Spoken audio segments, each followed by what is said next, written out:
doesn't go out again. Let's find out more about Jeffrey Prather. Chase terror on the border.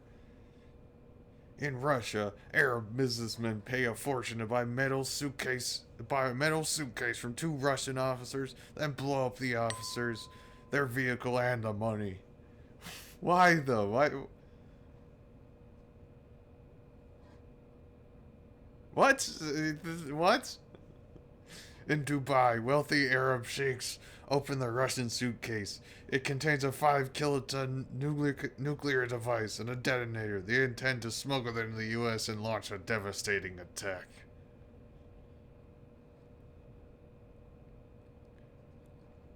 Oh, it's only $2.99.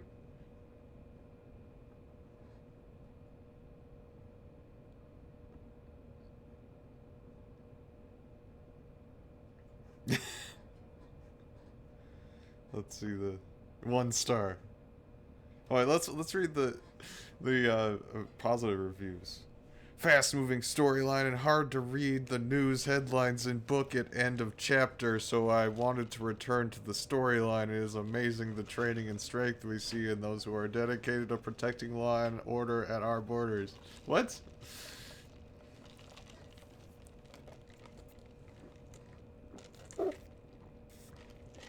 Awesome story. Scary because it could be happening right now today.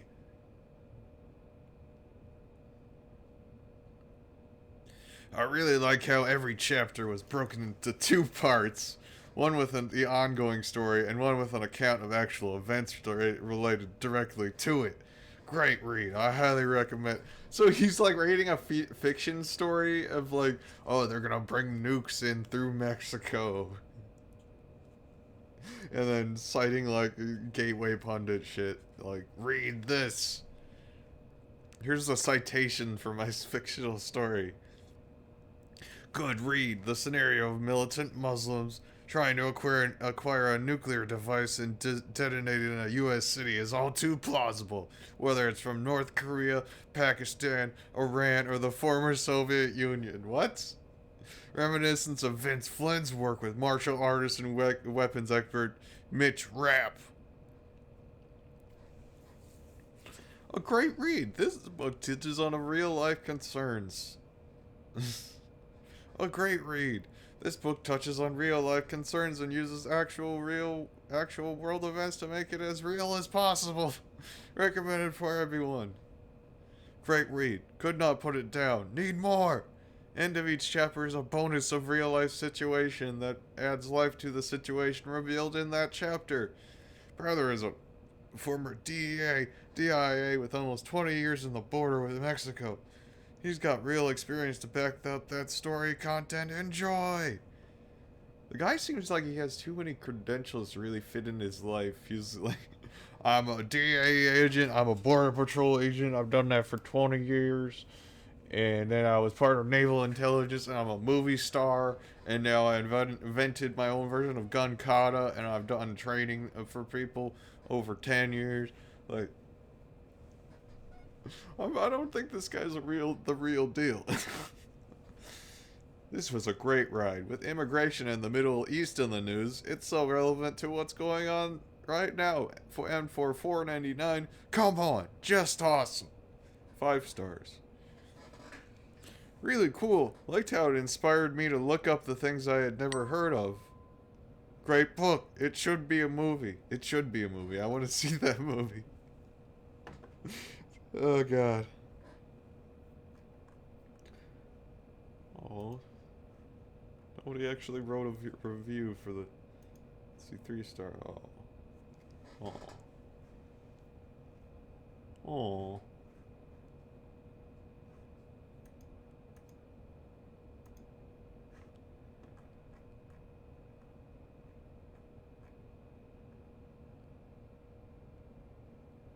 Fact-based fiction by an ex-DEA agent. It was Jeffrey Ross Prather.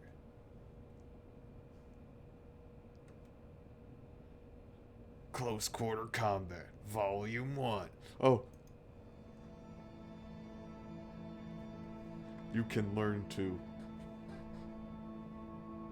Ride!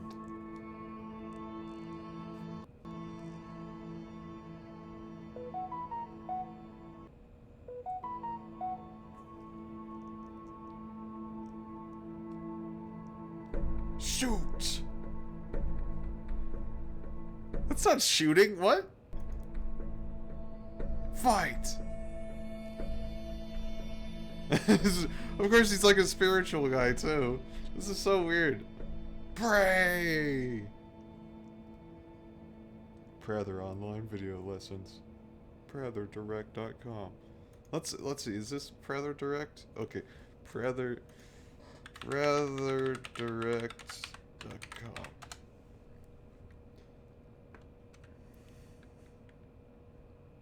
Testimonials. I completed a bachelor's and a master's degree with all of the usual expense that goes with modern college, but I rarely apply what I learned in college in my daily life. Well, you're a martial arts guy, so I mean, obviously. I also trained with Jeff Prather for every 20 years in nearly every program he has to offer. Oh wait, these are testimonials. This is a Jeffrey saying this. Never mind. Though the expense has been far less, I apply the lessons I learned to his courses every single day. Where do you learn to be a better man, a better husband, a better father? Jeff Prather can show you the answers to these questions and other important questions in life. The end result will be better fulfillment of life for you and those whom you care. For those whom you care. As essential as water, a handbook for the human race. Let's see. For sale? What is he? Extreme close quarter grappling and shooting.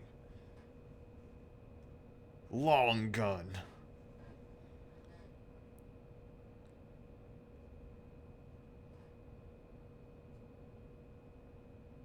To learn initiation?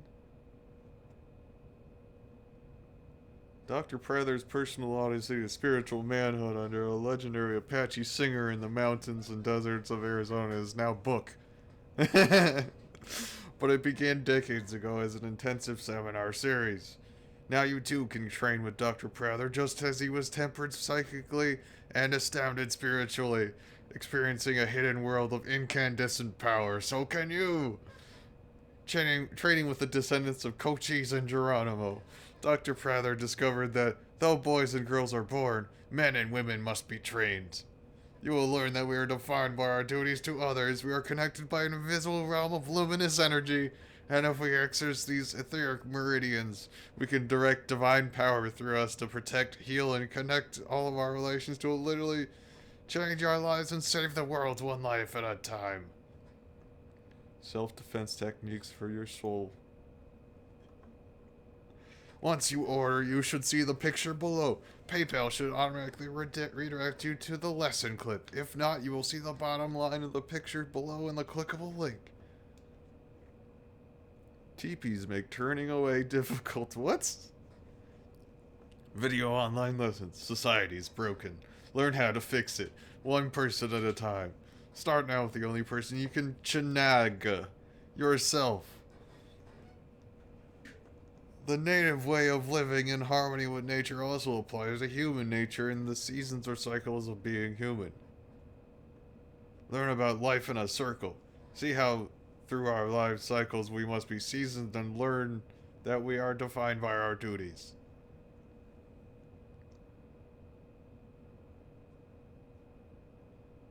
Let's see, firearms.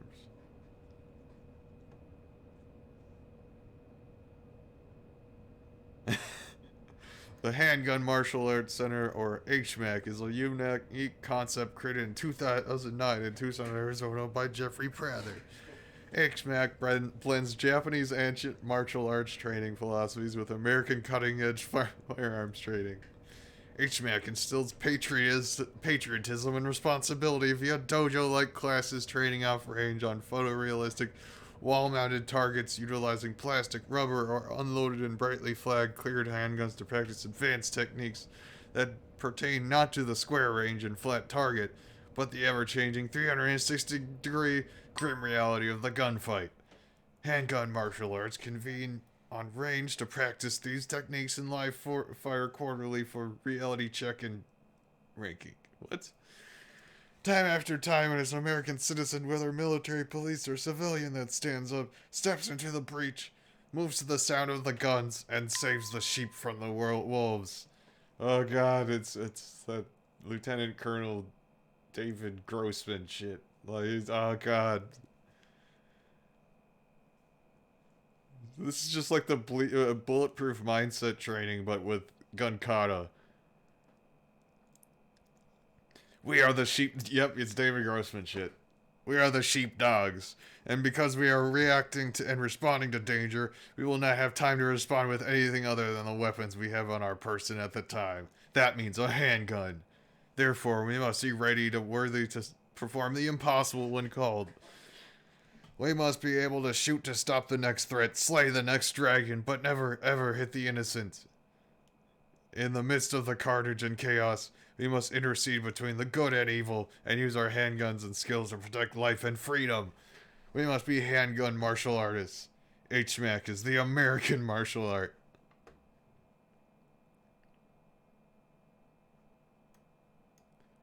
Let's see. Dr. Jeffrey Bradley.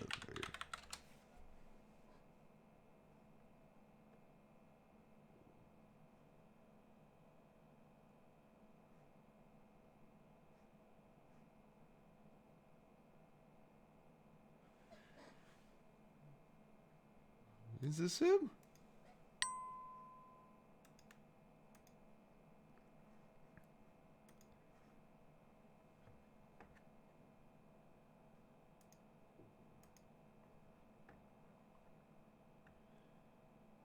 Yep, that's him.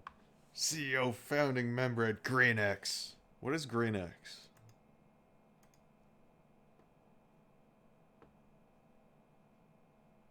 What?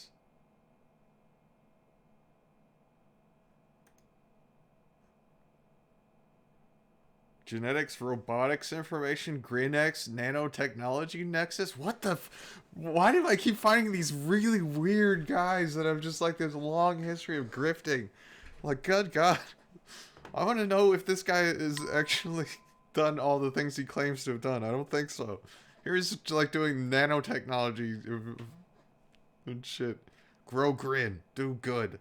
GreenX CEO and founding member Jeffrey Prather has created multiple businesses, is a retired Army military intelligence major, an ex-Drug Enforcement Administration special agent, and formerly the chief of the Defense Intelligence Agency Global Planning and Operations Branch. There's one. There's one thing we can verify now. Jeffrey Prather.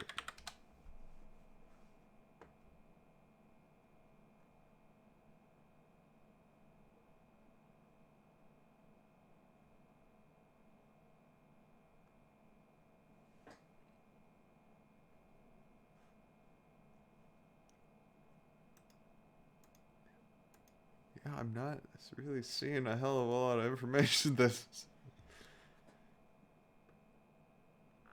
would point to, like, if he was the head of the Defense Intelligence Agency. Oh God, Spec Ops expert Jeffrey Prather on Antifa. Let's go.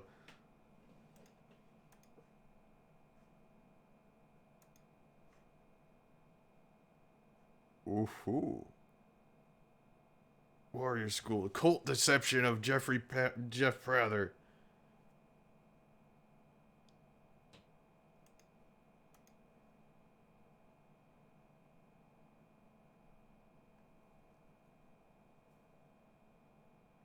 Church militant.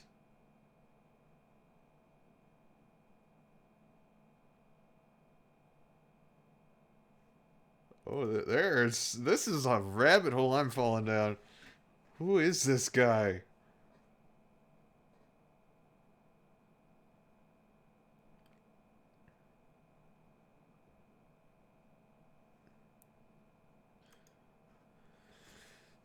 Specs up expert Jeffrey Prather on Antifa insurgency. Jeffrey Prather, a veteran of the DEA and the 4th PSYOP group. Every time I read a new article, he inserts another sort of like, I was the top of the Army Defense Psychological Operations. I started Operation Gladio, and like PSYOP groups joins George Webb and Farmer Jones to explain that what we are witnessing is a textbook insurgency straight out of the SOCOM manual. No, I don't think so. George Webb has been reporting that Antifa has been organized by the same transnational DNC network behind the Muslim Brotherhood, and now through the auspices of Minnesota State Attorney General Keith Ellison is also allied with the extreme law Raza movement. Oh god, this guy's he's into this wacko shit. Like, he's afraid of like the Reconquista, like of Mexico, like taking back the Southwest. Like that's what they're freaking out about the Law of Raza movement. Here it is. Law of Raza teaches the territory that was ceded to the U.S. by Mexico in 1848. Most of the western U.S. states belong to them, and that once enough Latino immigrants, legal or illegal, claim majority, the current borders of the United States will be extinguished. Oh god, it's literally just like replacement shit. Like, you're like delusionally racist, my man. Webb says we should keep our eyes on Ellison, who has been publicly supported by both Antifa and the Muslim Brotherhood, who he believes is a major coordinator of these and other extremist groups and their gun-running activities. He says they're getting funding from Al-Qaeda in Turkey. This jibes with what sources are telling former SPI's translator Sybil Edmonds, that the U.S. Muslim and Hispanic communities are next up to be exploited by agent provocateurs. Edmonds says they are printing pamphlets. Oh no, not pamphlets. They already have their infiltrators there, agent provocateurs among these segments, and now they are getting ready to put that in action. That is what's happening now. In this video, Fast and Furious whistle... Oh, he's the Fast and Furious guy? Jeffrey Prather, a veteran of the DEA and the 4th Psychological Operations Group in the Army Special Forces, joins George Webb and Farmer Jones to explain that what we are witnessing is a textbook insurgency, straight out of the SOCOM manual, of which he holds up his copy. Boom, that's a checkmate. I have the book. When you see vans rolling up in Seattle and guys jumping out and shooting black federal police in the back of the head, and when you see those lawyers shooting guys in pickup trucks at protest... What is... No,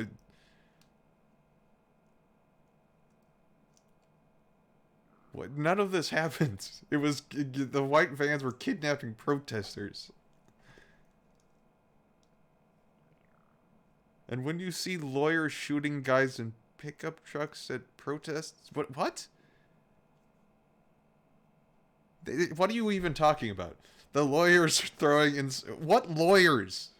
The lawyers throwing incendiaries, Molotov cocktails, and firebombs. Those are guerrilla paramilitary activities.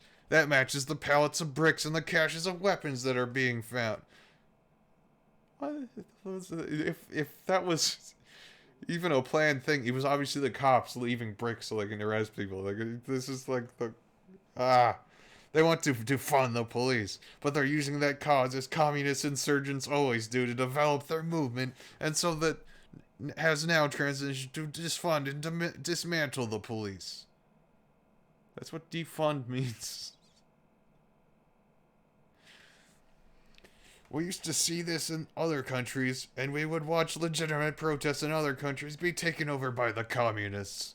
And then, when they take them over, they kill off the legitimate protesters. All of the gay, lesbian activists that are protesting along with everybody else, those guys get killed off, along with all the lawyers, doctors, and what are you talking about?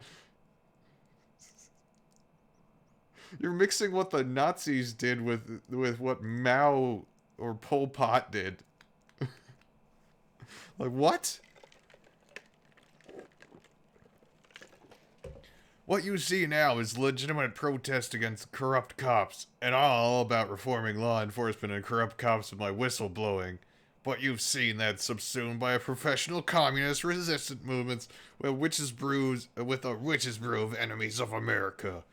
This is the textbook definition of taking control. Because the guys with guns control everything. This is what happened in Germany, Poland, Czechoslovakia. This is what happened in Afghanistan. You mean like when we invaded the Afghanistan? What are you talking about? Somalia, Ukraine. Over and over again. This is the plan. Now you're going to see what's going to happen next. Black Lives Matter is going to become a political entity and vote themselves into office, and they're going to have some kind of Black Lives Matter Antifa enforcement mechanism. What are you talking? None of this makes any goddamn sense. Which is going to be a lot more severe than what they've been dealing with. What they've been dealing with is corruption. Now they're gonna have dissension crust just like on college campuses, just like on Twitter, on everything. That's the fascist mentality. Oh god, shut the fuck up. Farmer Jones asks, how can this be happening in the USA? Who's allowing it to happen? Of course it's being run from the inside and the top down, and very obvious that under Obama, the Department of Justice, especially the FBI and the intelligence community, especially the CIA, was corrupted from the top down. So back then, probably a decade ago, saying, our republic has fallen. And the most obvious example, we've got plenty of sins, but the most obvious example was Hillary could continually release classified documents, which were intercepted by 5 hostile intelligence services. But the closest one was in Fairfax, with a Chinese storefront for Chinese intelligence. Though that's just, what? You're being so vague. Like, what are you even talking about? If you're running it open and it can be intercepted and handed off, that's a straight up espionage. This really gives me confidence that this is the guy that's trained 20,000 police officers in gun kata. What the fuck? It's like, sir, you're the part of the problem. This is why people don't like police. You're nuts. And that goes back to the foreign intelligence buying up politicians when the Senate got rid of the security committees. Blah, blah, blah, blah. Trump started to try to clean this up, but his top people, Comey, was plotting against him. And Comey was plotting against Flynn. Blah, blah, blah.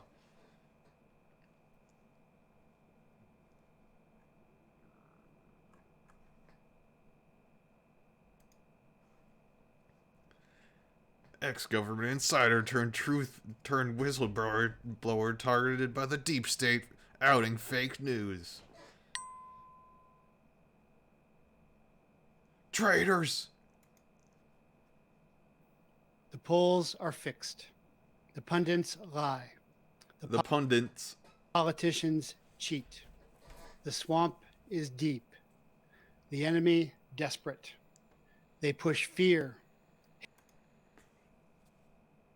Let's see what his comments look like.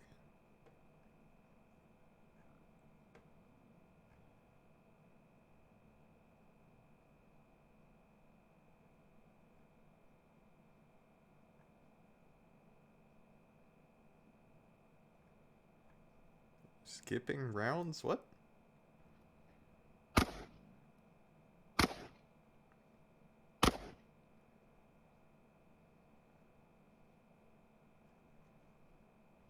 Is he bouncing him off the hood or something? What are you doing? what is that? What's if like the guy you're aiming at is sticking their head over the side of the, is this really what's happening? Is he skipping the bullets off the hood? Let's take a closer look at that. Yeah, what the hell is he doing?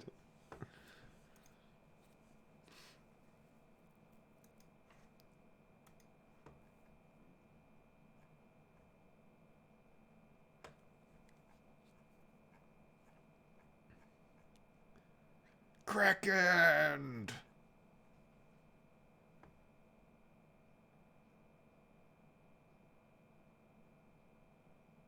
Trump will win Florida. Like, duh, dude. Damn slide again. No blue wave. PA will go to Trump. Ha ha.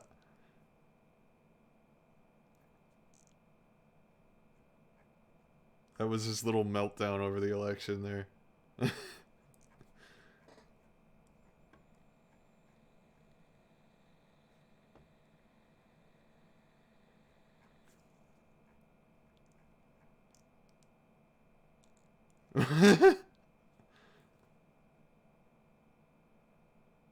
Oh god, yes!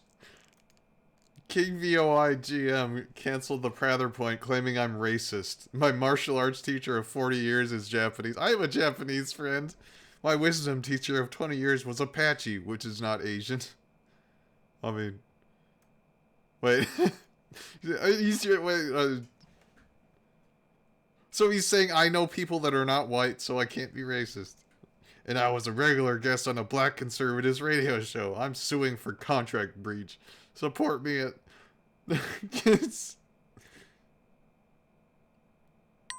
That doesn't mean you can't be a racist. Go cry to someone else.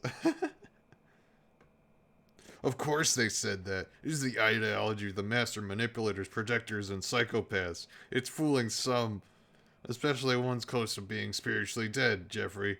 Your info, along with George Webb, is unrivaled. Keep going no matter what. We're listening. Oh god, scary. Let's see. $295 raised a $3,000 goal. Somebody donated $200? Just ignore this part. I don't know why it's saying that. Bustos Media and KVOI just allegedly breached my contract in the Prather Pint radio show. Why? Because I was telling too much truth. Read racism. I am truly despised by the deep state and feared by fake news. They've been coming after me for 15 years and now they're trying again. But I won't be silenced and I'm not going to let them get away with it. I'm taking them to court. But I know too well from past battles that legal fees are costly.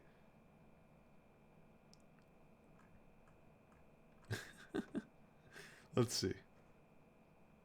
Everybody, Jeff Prather here. Wanted to get out a Tuesday podcast.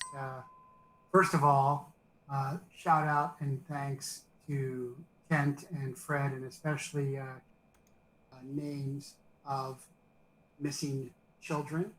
And this goes back to the Uber investigation of Clinton for child crimes. Oh, he's a Q guy. Oh god.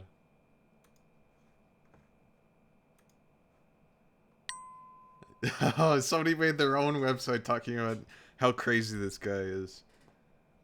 Warrior School, cult deception of Jeff Prather. Warrior School, initiation camp, Warrior School, cult analysis, recovery, and skepticism with compassion. Oh god, we found another cult leader. How is it so easy to find these little cult leaders on Parler? It's so weird. Jeffrey Prather. Bio found. Jeffrey Prather. This article is being considered for deletion according to Wikipedia's deletion policy. Jeffrey Prather has trained for over 35 years in Japanese martial arts and is one of the few 15th degree... He probably wrote this himself. See, as Shihan, master or gentleman instructor in the world. he definitely wrote his on Wikipedia bio. He was licensed by Dr. Masaki Hatsumi, Bunjikan Soke, the Grand Master of Budo Taijutsu. The Yamaneko Dojo is an official branch of Hatsumi Soke's dojo. Let's see who that is.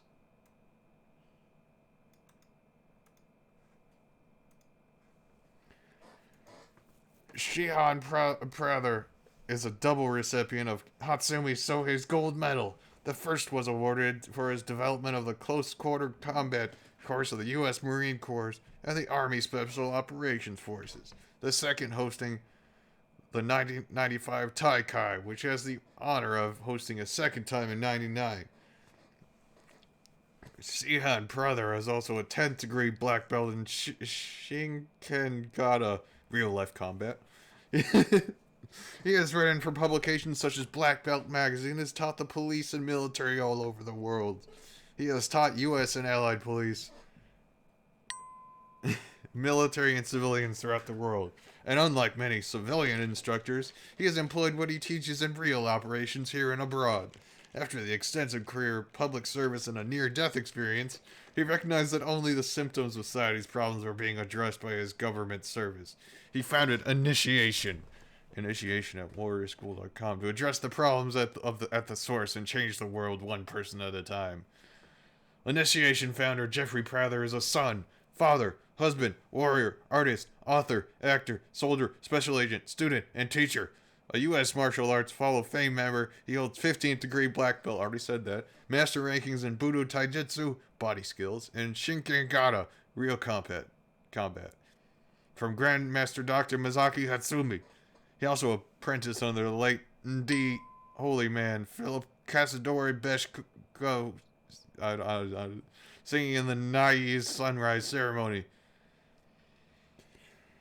Prather served on active duty in the 7th Special Forces as domestically and abroad as a federal special agent and national government intelligence officer. He is Resco team qualified, a federal firearms instructor, distinguished pistol expert, and a member of the International Association of Law Enforcement Firearms Instructors, ALEF. Teacher bio from the old warriorship school page. Okay. As far as I know, many of these people have begun to disassociate themselves with Jeff Prather and Warrior School. I was told that Mike Prather and Phil Legare are no longer on good terms with Jeff Prather. Mike Pierce is one of the very top 3 guys and wrote an independent account of Jeff Prather's dead, floating in the air, and then resurrected. Robert Geyer wrote the same sort of thing, but I think he's still heavily involved. I heard Eric Stearns had modified his relation to WS, and Jeff Prather, although I don't recall in what capacity. I heard Todd Luth-Johan has maybe quit doing Budo Taijutsu with Jeff Prather, but I find it hard to believe he has split away from completely quit Warrior School. David Fry has probably also stopped training with Jeff Prather, but I don't know all the details. Brian Kowalski? I don't know much. He is still connected with everything. That's a toss-up. Also, reading all these names brings back memories. I remember Sean Waters was a cool guy and had a pretty wife. He was also training in Warrior School, probably as a healer. Oh god, they're training people as healers. They're like, I heal 10 points on you. Well, anyway, Jeff Prather was always a cool guy and mentioned the fact once there was a pattern that developed in martial arts that you can pick up on after a while. I had never even considered the thing he mentioned, but it made sense once he spoke about it plainly. Jeff Prather said, "You know that every woman that trains in the dojo will at one time or another fall in love with the instructor and want to sleep with him?" Oh god! Oh, he's running a sex cult. This is the second sex cult in definitely not somewhere close to where I am. Ugh.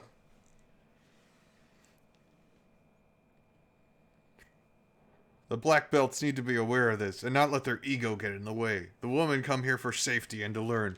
We can't take the advantage of them. We need to help them get strong. He said something like that.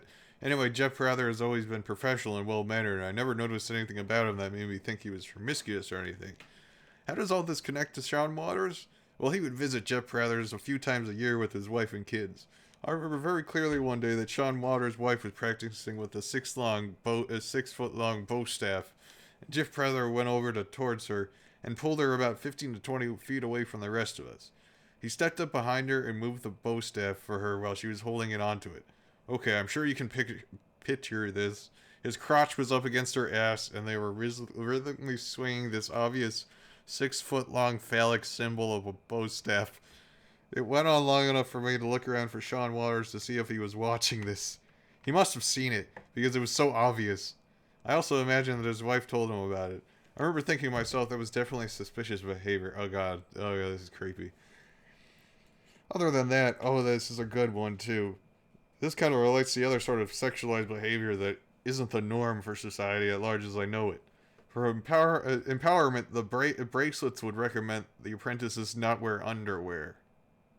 The idea was to make you feel more manly, free, or natural, something like that. Well, anyway, Jeff Prather and a few of his top people would often stand around and grab their nutsack, lift it up with their right hand, and then let it drop. It was a weird habit. What? But they seem to have picked it up and developed it. I had never seen it before, and I have never seen it since. It was a strange thing. I tried it. I recommend you try it. What? Just to see what it's like. Anyway, it's pretty R-worded habit, and I remember at least one of the top women in the whole WS would complain about it. So what the fuck was going on here? Nobody's wearing underwear. They're just grabbing their balls and letting them drop, and it becomes a habit. What is wrong with these people? Oh, and here's some weird random naked sex stuff I heard in passing while I was with these folks. I remember hearing this stuff and thinking to myself, that's kind of weird. I don't have to participate in this. I might give it a shot. But we'll just see what happens. Thank God we never came to that. Let's see. Thank God it never came to that.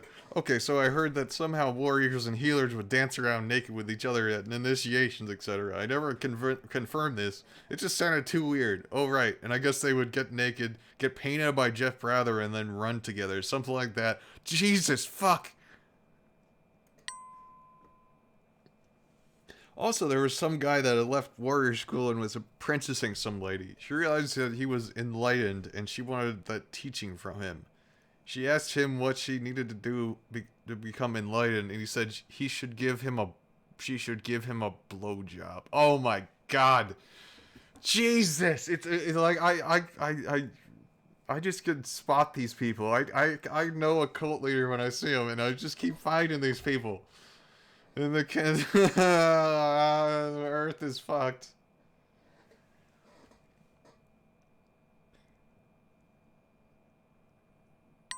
Okay. Oh God.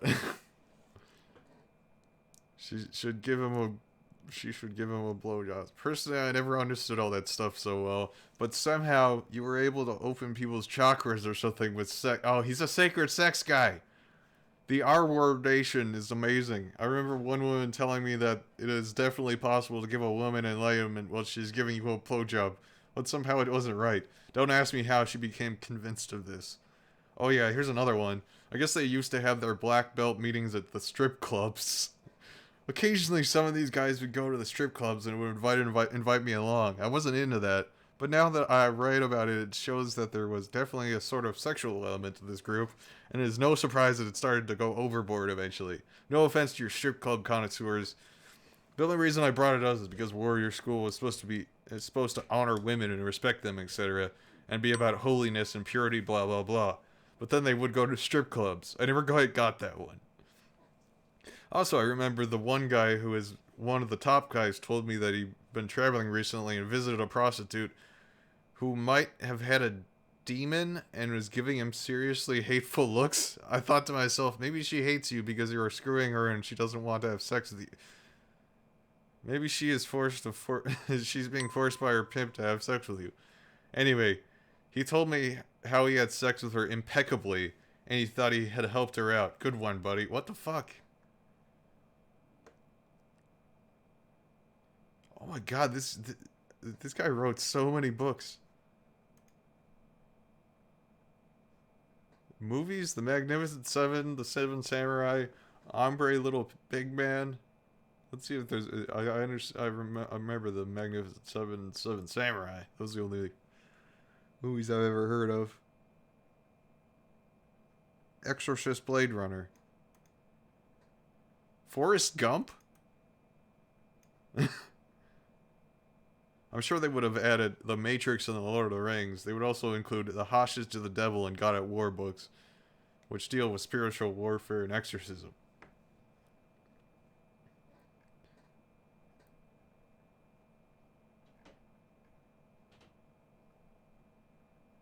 Let's see.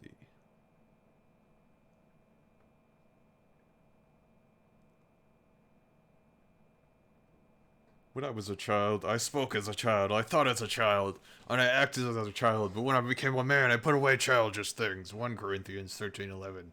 Society is in crisis because grown males and females act still act like irresponsible boys and girls. Unlike all indigenous societies throughout the history of the world, our modern society is the first ever to not train our youth for the rigors of adult life through the rites of passage.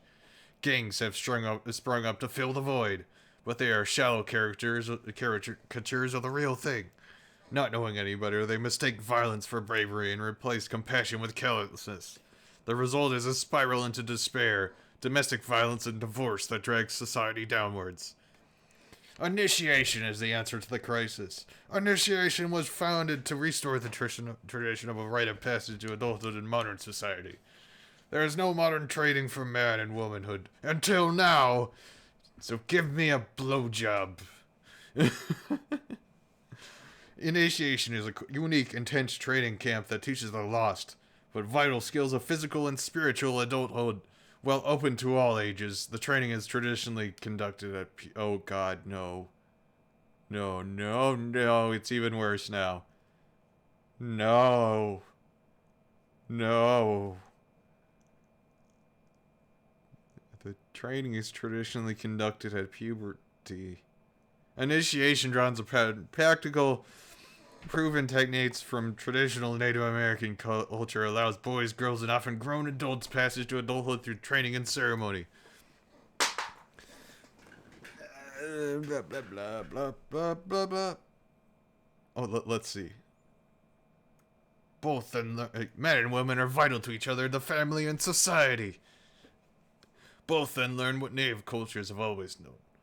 The roles of men and women are unique and different, and both are essential to the well-being of the family. The family now endangered by symptoms of popular culture. It is the basic building block to a free, healthy society. Initiation is rebuilding it. No one tells another what to do. A common thread through the Native American culture is individual freedom and responsibility. Initiation has no dogma and does not preach. Instead, students are offered a series of... You started this out with a Bible quote. Okay.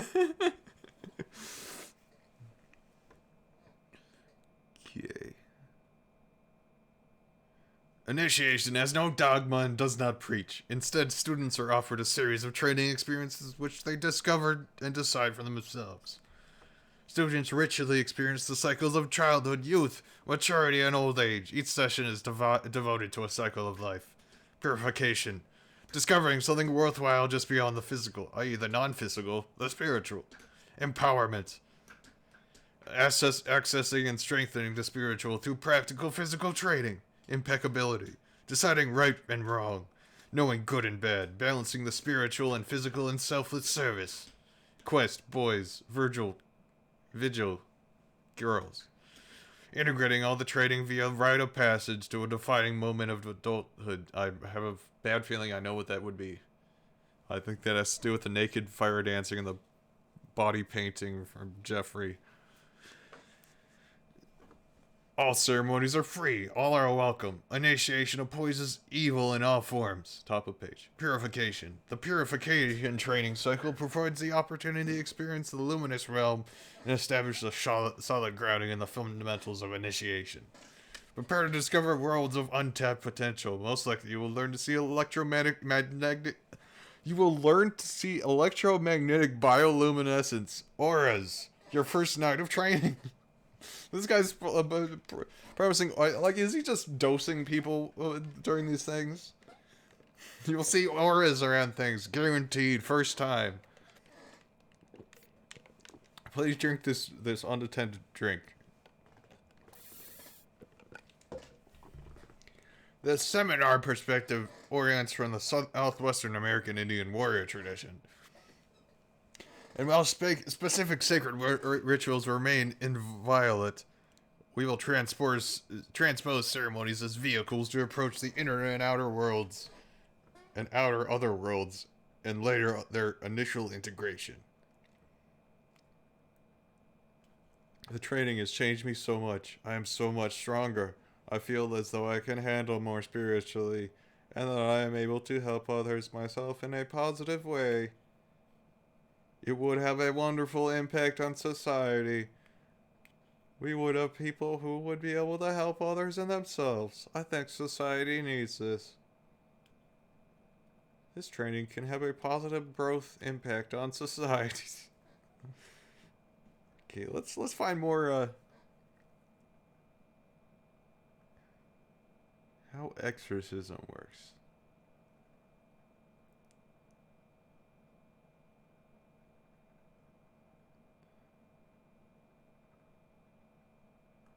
Okay, let's read this one. This page very gently talks about Catholic exorcism as far as I can tell. It's worth checking out. Oh god. Is Jeffrey an exorcist too? I have a friend who spent quite a bit of time in The Christian Exorcist, traveling the world, and even interviewed the mother, Annalise Michel, after whom the movie The Exorcism of Emily Rose was based. He also spent a lot of time with Christian missionaries and Christian cults. I will try to relay his story and info as time goes on.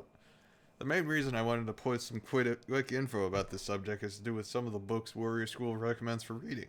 One such book is called Hostage to the Devil. It briefly mentions here in the House of Works article. Malachi Martin, a former Jesuit priest and self-proclaimed but not official exorcist, offers additional information on exorcism, information not endorsed by the church. A controversial figure in the Catholic world, Martin reveals the book Hostage to the Devil, what he considers to be the typical stages of an exorcism. Pretense, the demon hiding its true identity, breakpoint, the demon revealed itself, clash, the exorcist and the demon fight for the soul of the possessed, expulsion, if the exorcist wins the battle, the demon leaves the body of the possessed. Blah, blah, blah, I don't care. Personally, I'm not able to analyze all the books Warrior School recommends for reading, but I wouldn't be surprised if most of them are just complete bullshit. Any help with the analysis would be appreciated. One of my good friends was telling me that the Carlos Castaneda books were a complete fraud and fiction. I found the World Bible they advocated to be really R-word. This guy really likes calling everything the R-word. Essentially, the guy who wrote it tried to summarize the world religions and made a point that somehow all religions are seeking God in their own way or some nonsense like that.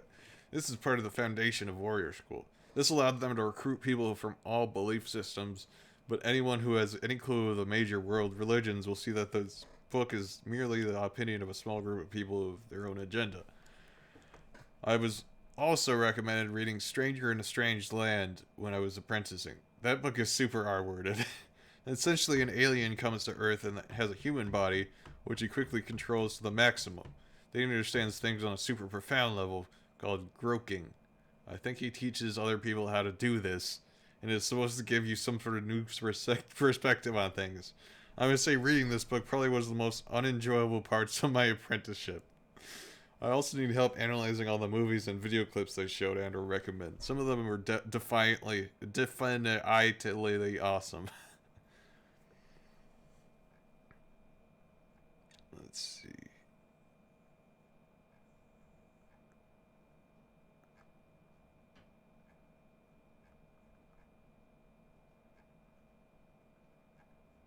These are just like how stuff works articles, copy pasted into here.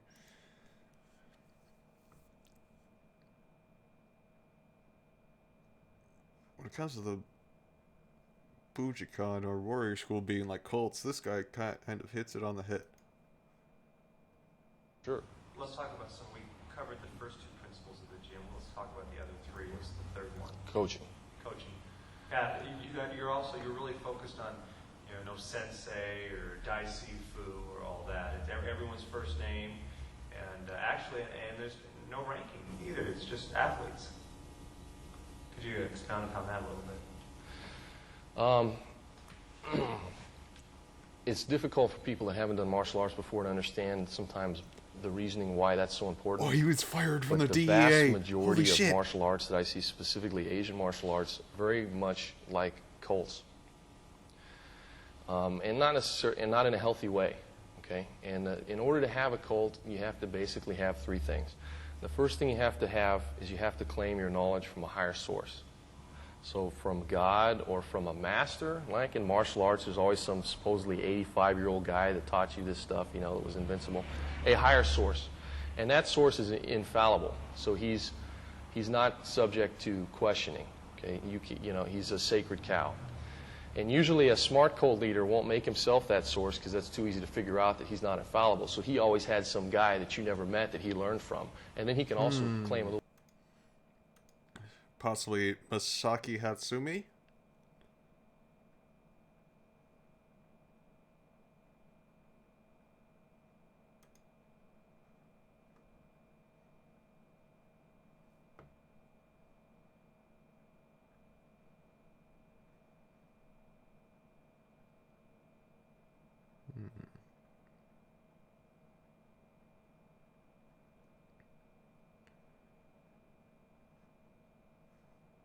I doubt Jeff actually met this guy. It's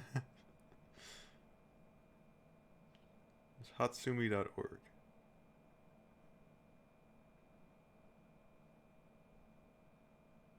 Hatsumi Soke, Bunjikan Grandmaster, Ninjutsu Samurai Ninja School.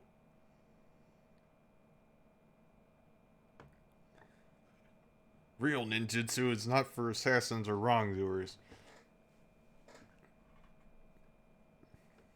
Sword discount codes. I don't know, this guy might just be on his own. What is his weapons?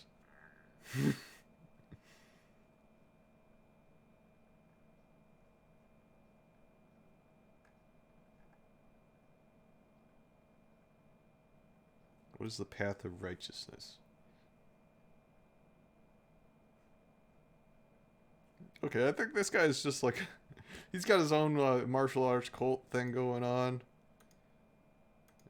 I think maybe he was just the inspiration for Jeffrey's little cult, and they've never actually had anything to do with each other. Something like that. False humility, because they'll always say, well, I'm just the conduit. And then religion's the same way. The preachers say, oh, I'm just the conduit for God. But God, or whatever he thinks God said, is not questionable. Okay, but he's just the conduit. So that way you still play on that false humility, but you've got that unquestioning source of knowledge. Then you got to have some ritual. The ritual keeps people occupied, so they're not thinking about the fact that they're getting led astray, and it makes everybody get on the same page and do the same kind of thing. In martial arts, you see that all the time with forms and everybody lining up, very militaristic training methods. Keeps people busy. They don't ever realize what they're learning doesn't work. And then the third is just terminology. Get everybody speaking the same way, using the same terms. And us and them, truth and falsehood, world and whatever. And it's organized religion, cults, and martial arts in a lot of ways are the same thing. So when I put together the gym and I say, well, I want to get away from all that and I want to free people up from that and I just want to let people experience it and reach their own level of performance on their own without that.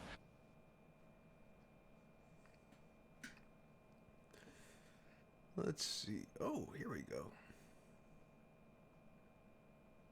I will post some of my more favorite blog posts from the Action Skeptic website.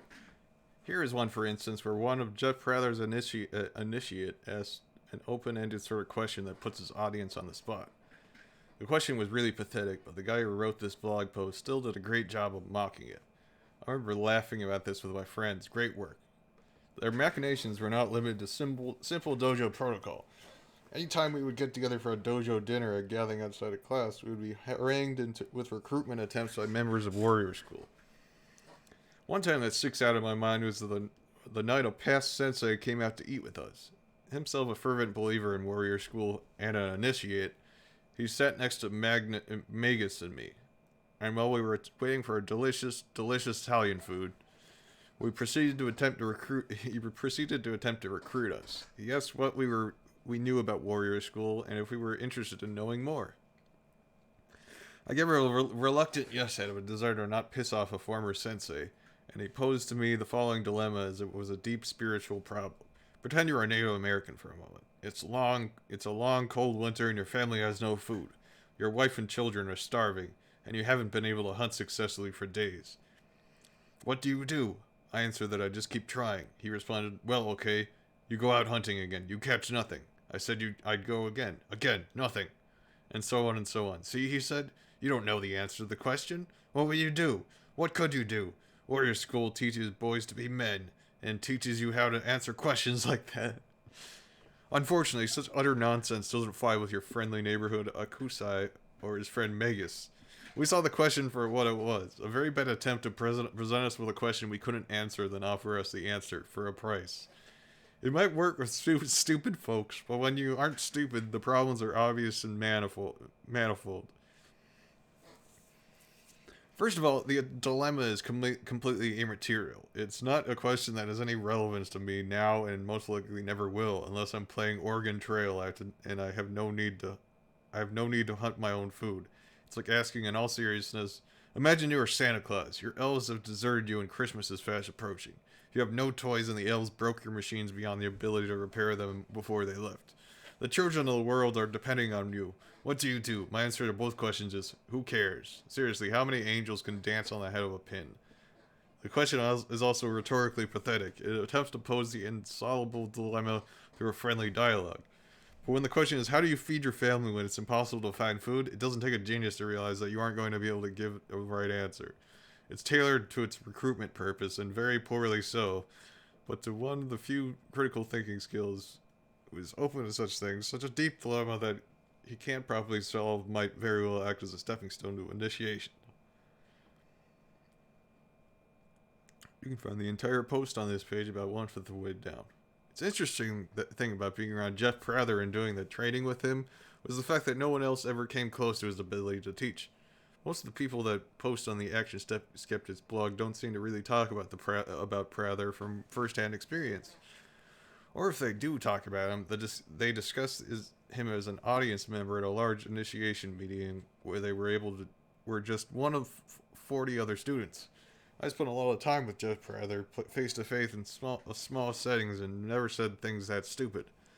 The people that were very close to Jeff Prather and lived near him were very professional and smooth people. Sure, there were the occasional weirdos and awkward people, but overall they were very good at transmitting the teachings. I remember that they only rarely talked about Warrior School. I had been around the dojo for months before I even heard about it. People would come back from quests, and they would be sort of on fire, and they would be congratulated. Occasionally you would get invited to check it out, but people weren't stupidly trying to convince you. Maybe someone would suggest a book or give you a flyer to attend a meeting, but they were really very low-key about it. I got a way more professional view of it, and they were very careful to keep a division between the dojo and the Warrior School. Even when non-apprentices showed up to warrior trainings, Jeff Prather was a matter of fact with them and didn't constantly ask stupid questions or advertise. With those of us who were apprentices, he would be more in your face, but he wouldn't be trying to transmit any sort of spiritual truths or anything. Being at the trainings, it was mainly about experiencing things. He would show video clips and bring up different scenarios, talking about a warrior, being prepared for cultivating yourself for training, blah blah blah. Let's get to the juicy stuff.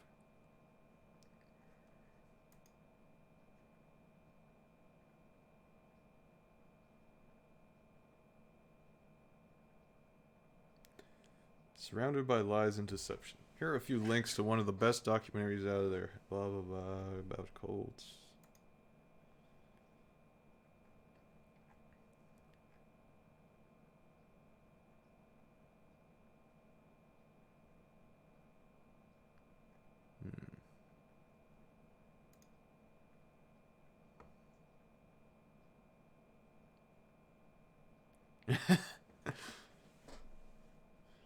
What do you know about Jeff Prather, the founder of Warrior School? Adulterer, womanizer, cult leader, violent towards his students, greedy for money and gifts, hypocrite, brainwasher, the Christ-like he claims to be.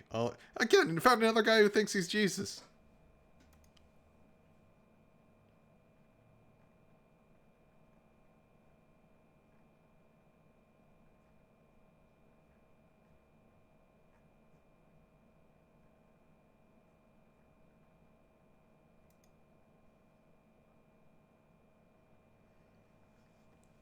The original anti-Warrior School skeptic blog.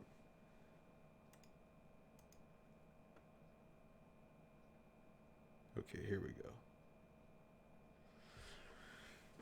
I don't have the military background that you all do. I do have a unique insight of the Prather and into Prather and the crap he tries to represent.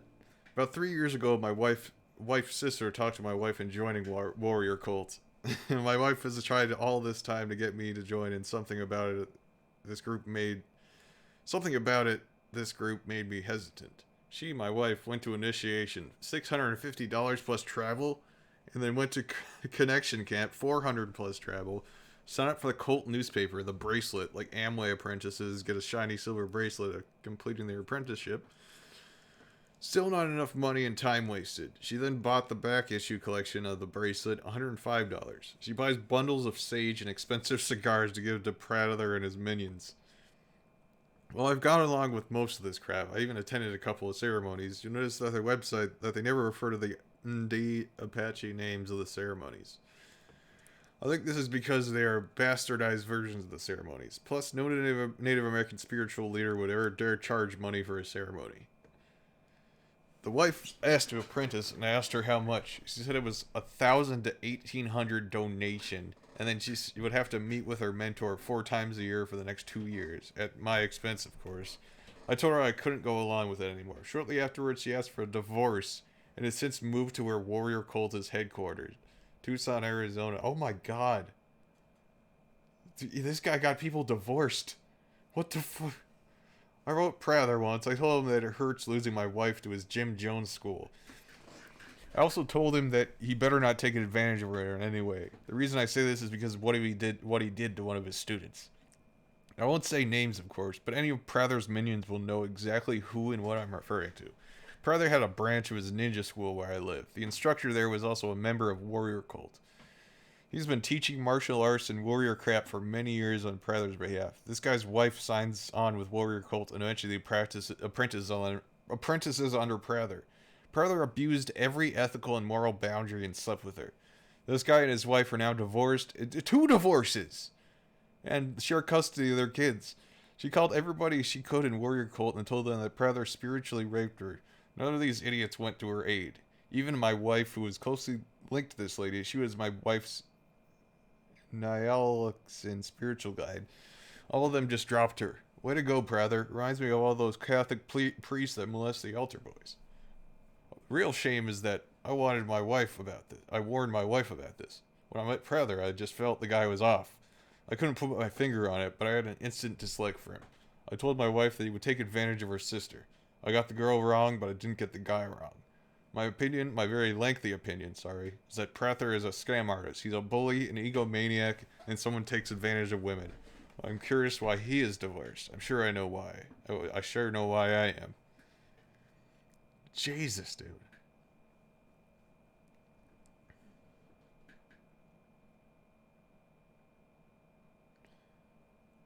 Oh, look, they're looking into his history now. Let's go. Jeff Prather claims to be special forces, and definitely give the impression to everyone that he was a special forces soldier. I guess he was exaggerating the truth a little. Of course, I knew it. Well, check out what a supposed friend says about him. Ah, yes. I'll be right back.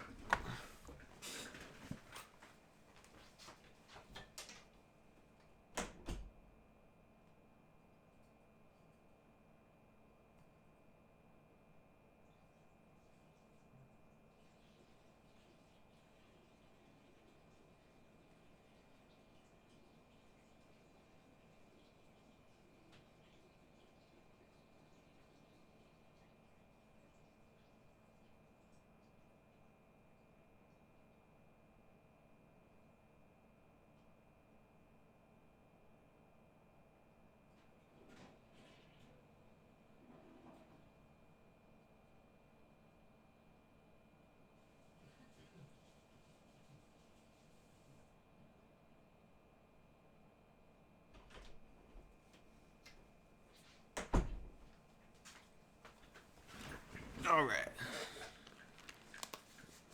Might be what I just clicked on the link. Let's see. Oh, it's only for registered users. Let's see. Jeff Prather is a friend of mine, but he served with Special Forces. He is not an SF soldier himself. He was an accomplished martial artist for what that's worth, and does military classes as well. What's your specific question? DR. Not specific, but here's the history. We got to talking this morning about last deployment and shortfalls in training. I explained that I was impressed with the driving portion of the course I attended because I'd never had the opportunity, but I expected a little more immersion into weapons instruction. Especially since we pretty much knew we were going into Indian country. Mind you, I'm active duty, but the majority of deployees I went in were civilian and other branches, mostly Air Force. It didn't prepare people enough that they're assigned to know their assigned weapons. Once in country, I took on the role of a trainer to show the uninitiated on maintenance, clearing stoppages, and how to fire the weapon from different positions, etc. I regurgitated what info I gleaned over the past 8 years of service, and most of that was a second-hand info from 11Bs. Being active duty and having spent my last duty assignment in INFBN, I was more than adequately prepared for the shooting phase.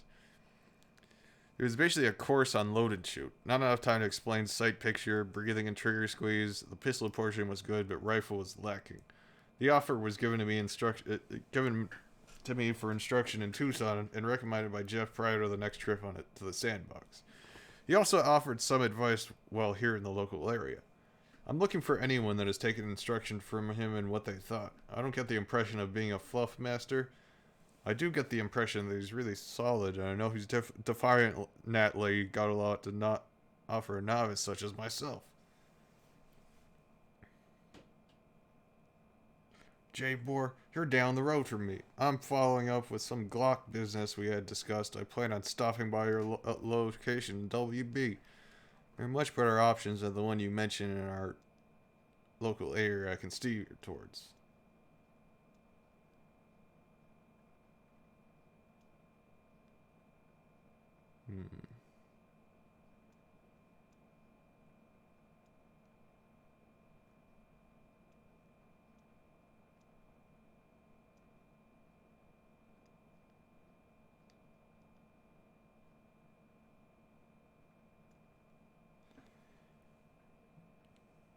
Get to the Jeff Prowler.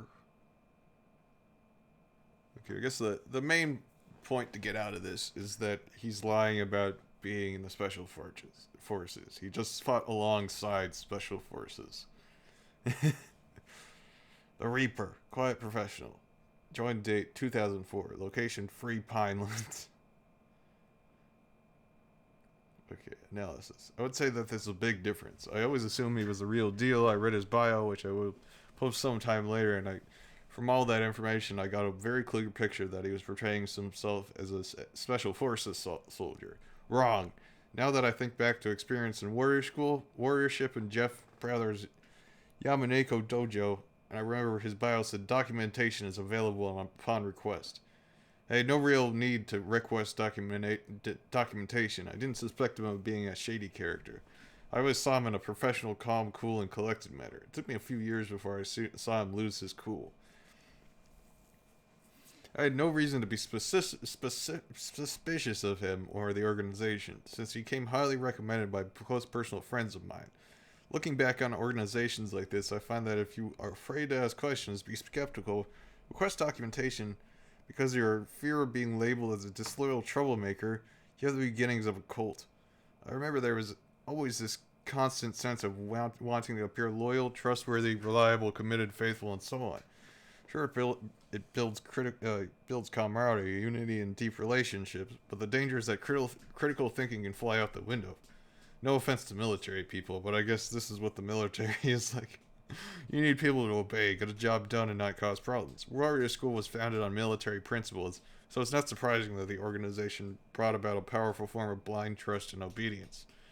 It is alluring in its own right, but I was unaware of the hypnotic groupthink and brainwashing these mob dynamics would have on me. Human beings are just susceptible to irrational, emotional, and illogical environments.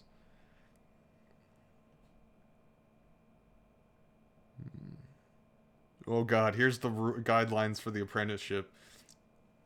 The following are ideas to help you in your apprenticeship. Please note though, these are guidelines and should not be taken for facts or rules. Each and every apprentice has its own type of apprenticeship program that has been specifically individualized. Yes, we all have to complete several of the same things, but there will also be many things, yes, many, that will not have to be accomplished that other apprentices will not. And there will be specific things that other apprentices will have to do that you won't.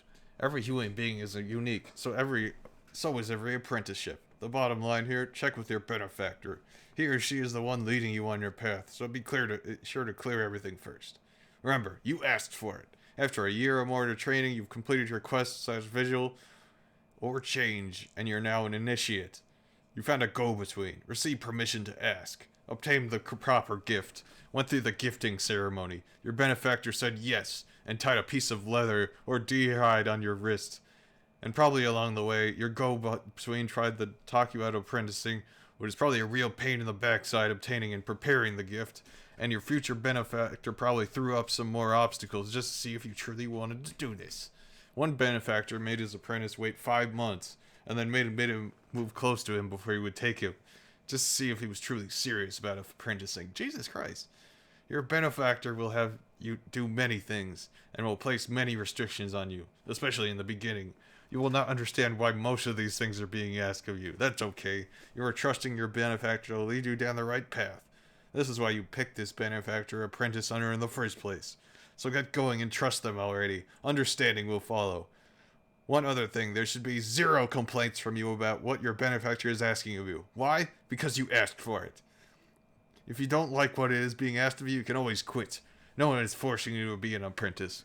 You can leave at any time. Of course, that is not to say you can't call or question your benefactor on something or anything. See number 8 below. But no whining or complaining will be tolerated. Remember, you asked for it.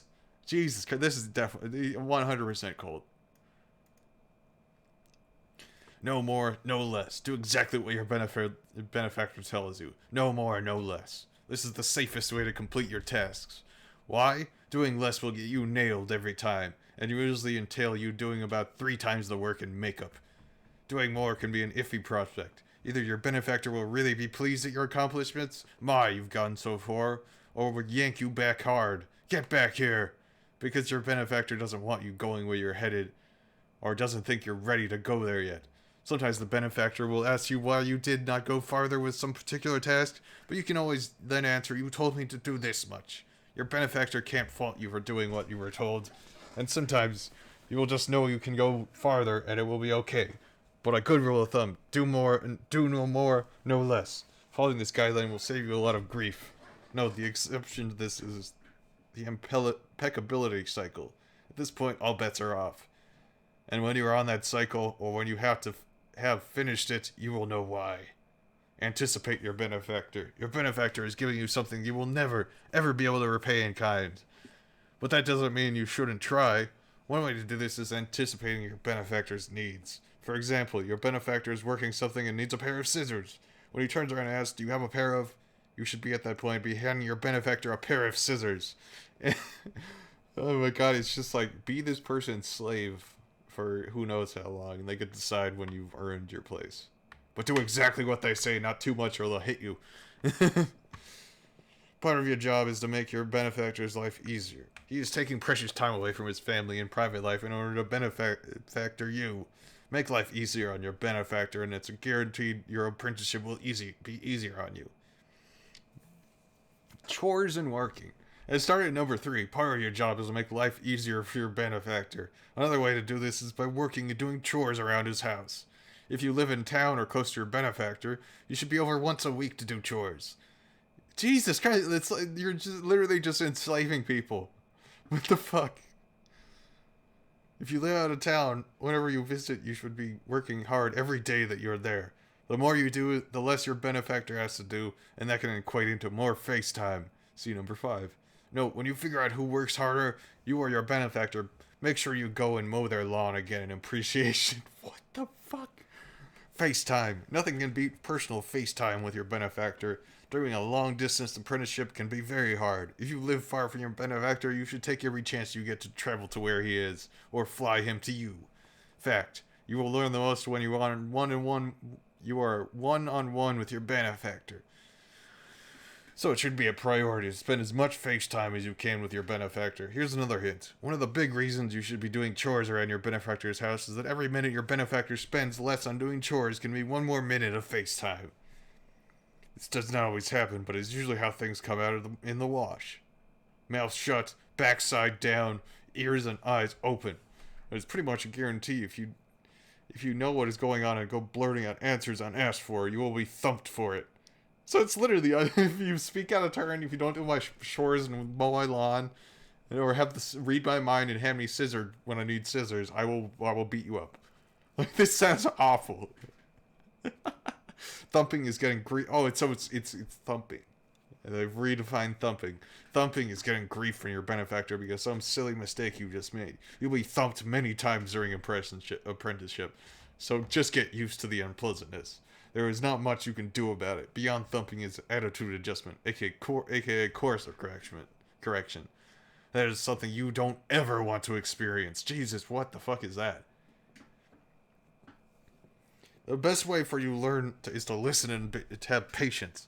Much of how we learn in warriorship is based on Natansha's the heritage and Native American ways of teaching. Indians would never explain anything to their children. What? That's obviously not true. Indians would never explain anything to their children. Instead, they would show them how to do it. The children would ask few, if any, questions and would imitate or join in with their teachers. They learn by doing, not by talking.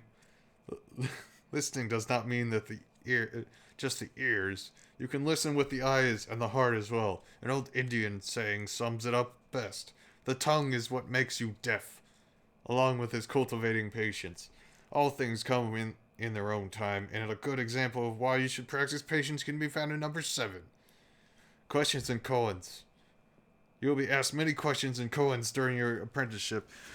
You don't have to answer all the questions, but you must answer the koans. What is a koan?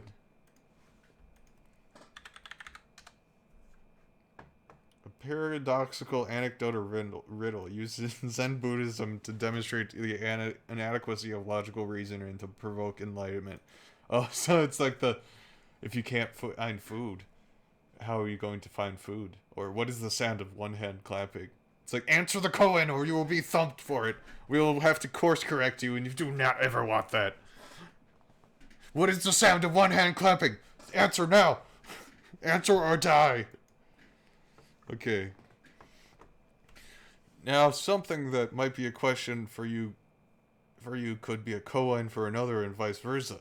So a good rule of thumb is to only discuss koans and answers to koans with your benefactor. Any bracelet can ask questions. Do your best in answering them. There is no penalty for answering incorrectly. The bracelet that is asking is only trying to help you learn. There is some advice on answering koans. A good strategy is to be patient and wait for your benefactor to ask you for the question. Or ask for you for the answer. It's very good odds that when you think you have an answer and go running to your benefactor, the answer will be more than likely be wrong.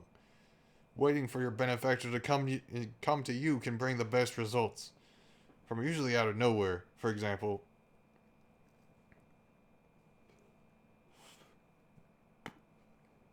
There we go.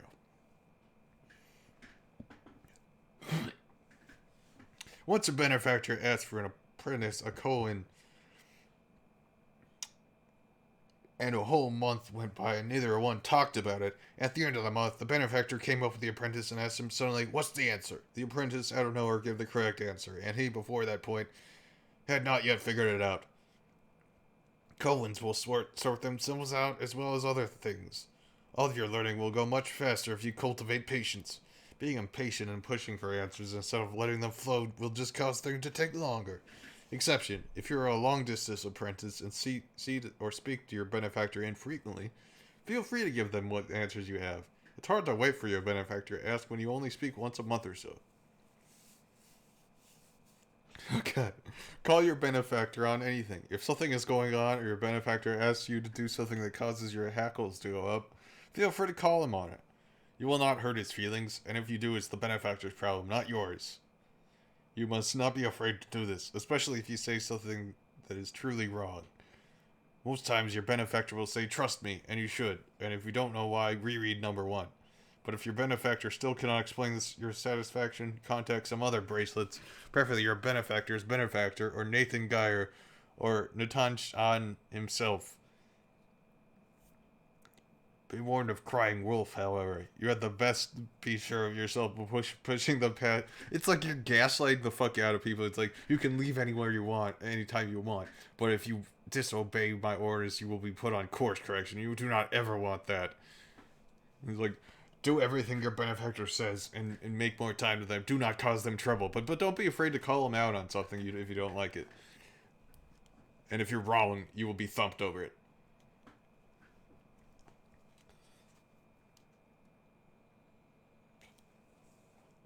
You'd best be sure of yourself before pushing the panic button and calling in other people. But the panic button is there. You should know about it. And if you're sure of your feelings, you should have no fear of pushing it. Warriorship is an anti-cult. Oh god. This is not a cult t-shirt is causing a load of questions already answered by the t-shirt. Trust your feelings. Have no fear about questioning anyone about anything at any time until they start to beat you. Bracelets and senior apprentices. One of the best ways to learn can be talking with and watching other bracelets and senior apprentices. Don't be afraid to do this. You can learn so much by listening to the conversations going on around the fire. Bracelets and senior apprentices can offer a lot of sound advice, and sometimes it's really good to want to talk to someone who is not your benefactor. Listen closely, but take what you hear with a grain of salt. Do not act on anything you hear, or see without clearing out first with your benefactor. If you need to know why, see the beginning, number 1 and 2. Any info you pick up, simply file away in your further brainstorming, or ready for further brainstorming. Everything falls into place eventually.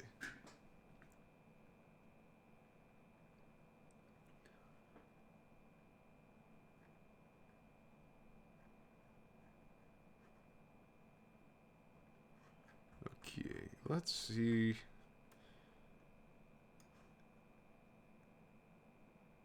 Chip Rather removal from DEA due to infractions.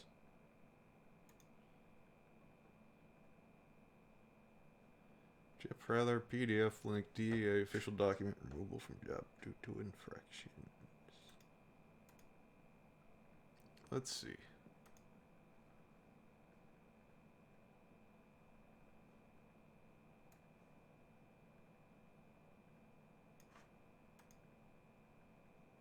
Oh. Okay, here we go. United States of America Merit Systems Protection Board. Docket number blah blah blah. Jeffrey R. Prather, appellant versus Department of Justice Agency. The appellant has timely filed a petition for review of the initial decision that affirmed his removal for misconduct. The board has jurisdiction over the appeal pursuant to 5 blah blah blah. Let's see what he did.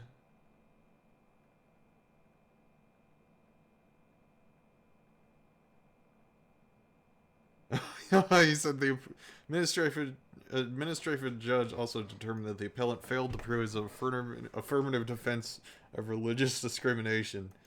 It's like, you're trying to start a cult in the DEA. I think you're fired. That's probably what he did. Oh god, it's sexual misconduct. Ugh. The appellant, who is represented by counsel, has filed a 94-page petition for review. Petition for review per PFR file tab 1 only does not challenge all of the AJ's findings with respect to the blank charges. He does challenge that the portion of the conduct unbecoming charge relates to his purported sexual misconduct with 2 women, as well as all of the falsification and outside employment charges. He also contends that the administrative judge erred in failing to mitigate the penalty and failing to find that the agency discriminated against him based on his religion. Oh, God. The agency's first charge is supported by 7 specifications of alleged unauthorized outside employment, which is contended violated standards of conduct. The agent's standards of conduct are set forth, blah, blah, blah. Standards of conduct define outside employment as any type of employment exclusive of DEA employment, even including self-employment, employment by a third party, hobby income, or participation in any business venture, whether or not there's any profit to the employee.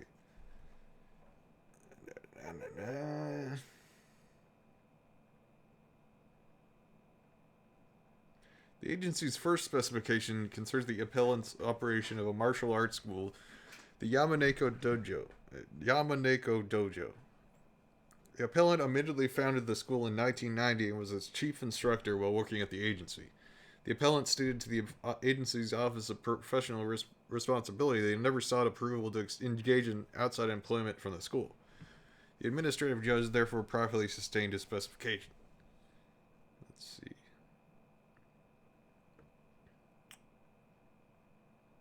The agency's second specification concerns a business called Executive Terrorism Awareness Courses. This rabbit hole is never ending. Holy shit. The appellant stipulated they founded XTAC, that is an instruction course in personal defense for business executives, and they received compensation for services to XTAC. XTAC existed as a separate corporate entity for approximately 6 years, after which it merged into the Warrior School, discussed below.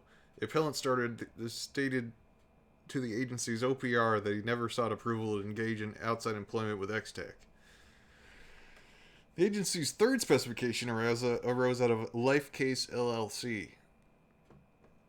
a company which the appellant stipulated that he founded in or about 2002 to market a bulletproof briefcase that he invented and patented.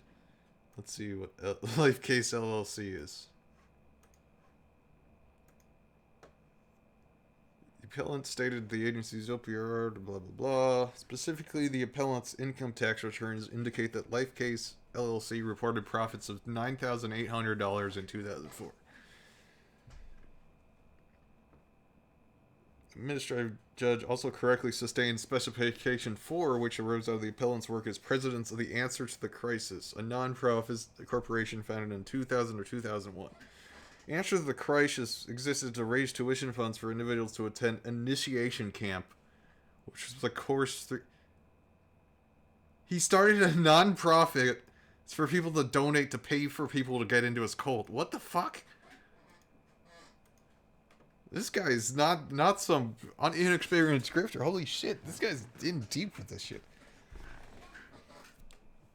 The appellant was the sole owner of Warrior School, and argues that on review, when he belatedly first applied for approval to engage in outside employment with his Warrior School in October 2003, that request should have included not only his Warrior School business interests going forward, but also that the businesses she pursued in the past, which were in reality no more than the predecessors of Warrior School.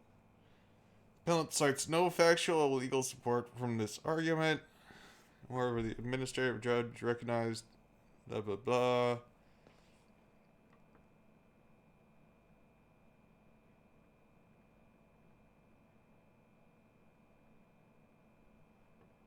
Specification 6 arose out of the appellant's conduct in teaching courses and conducting business as president of Warrior School LLC from November 2003 to 2006.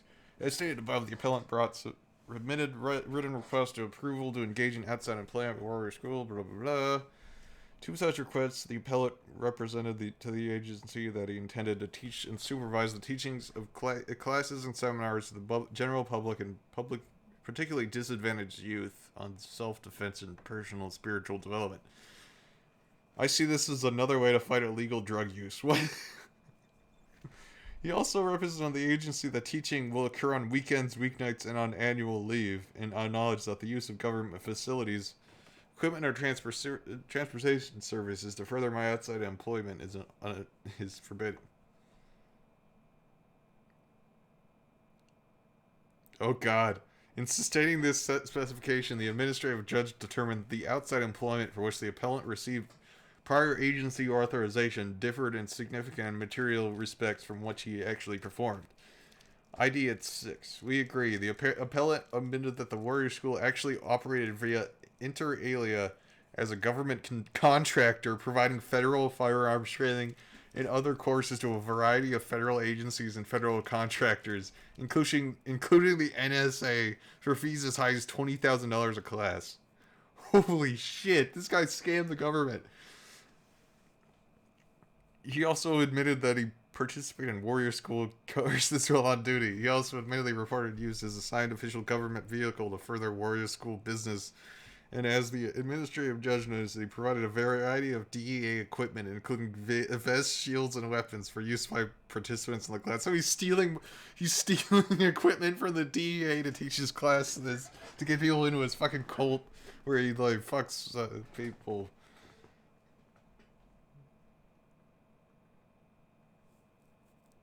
Let's see.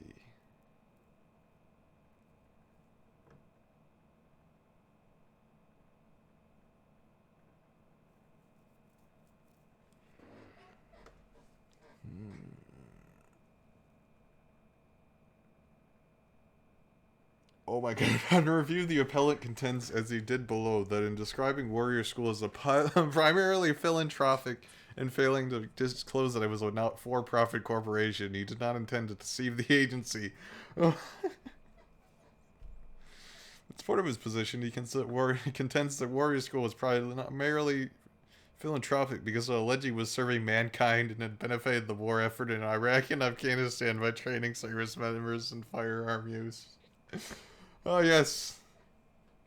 Benefiting the world by teaching people fighting in Iraq and Afghanistan some weird fucked up version of a gun kata.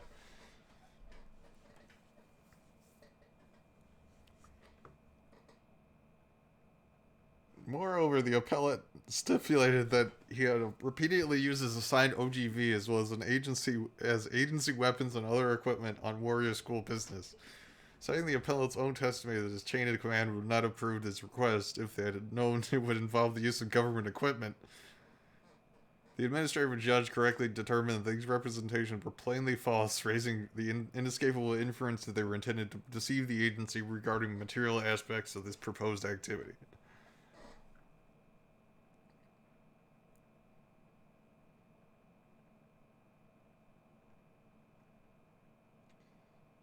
Finally, the appellant also argued. Finally, the appellant also argues that his specification is actually an allegation that he has committed fraud in his biweekly and time-to-attendance reports, and asserts that the agency can only successfully prove an intent to defraud if he can demonstrate that Special Agent Prowler over-reported the hours that he actually worked with the intention of defrauding or cheating the agency out of pay that was not properly due and owing to him. The agency, however, did not charge the appellant with fraud, but providing false, misleading, or inaccurate information in violation of its standards of conduct. Let's see.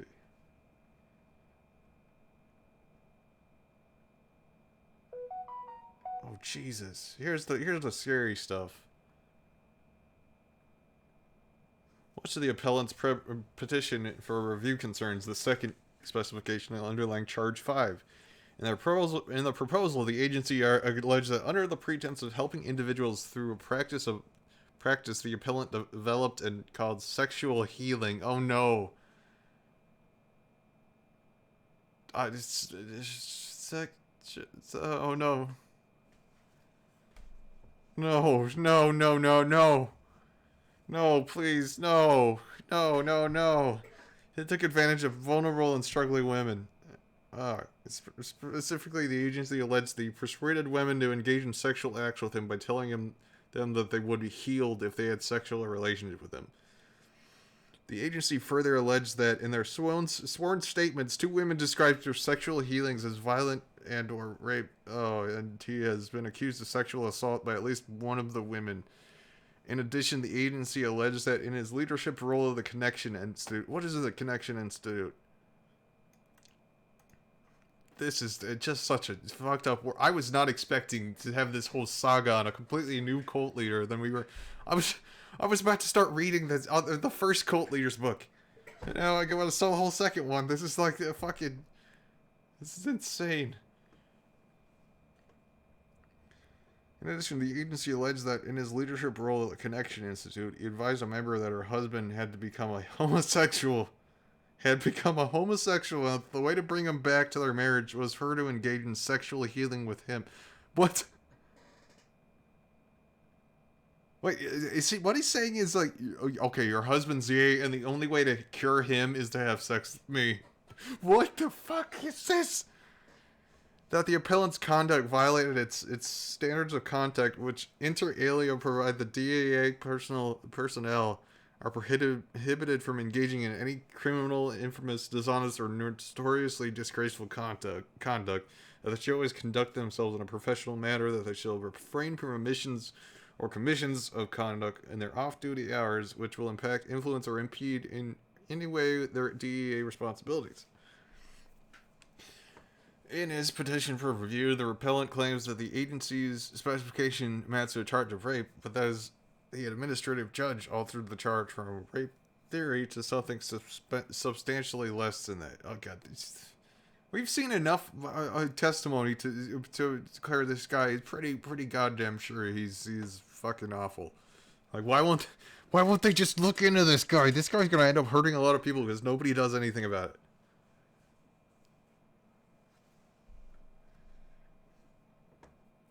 The appellant's conduct amounted to rape or sexual assault is not part of the essence of this charge. An agency is required to prove only the essence of its charge and need not prove each factual specification supporting the charge.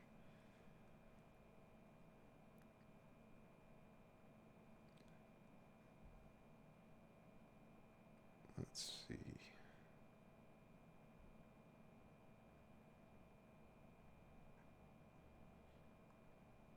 Ugh. The appellant asserts on review, though, as he did below, there is no nexus between his off-duty sexual conduct unless such conduct constituted rape or forcible assault. The agency, however, presented sufficient grounds for finding a nexus between the appellant's off-duty sexual conduct and the efficiency of the service. The administrative judge correctly determined that the appellant's duties as special agent included potential contact with female informants. He also correctly included that the appellant's off-duty sexual conduct with vulnerable women while misusing his position of authority reasonably caused the agency to lose trust in the appellant's ability to independently work with such individuals. The appellant contends that the handling of informants had not been part of his job description as a DEA federal agent for many years.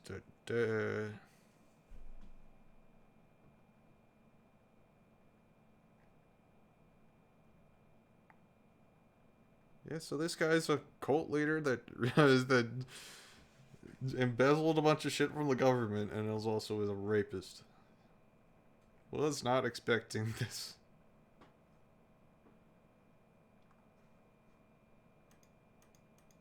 Now, what is the Connection Institute?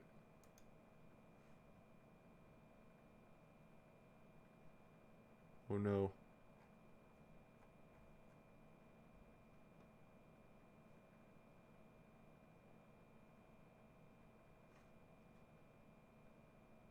Is this the right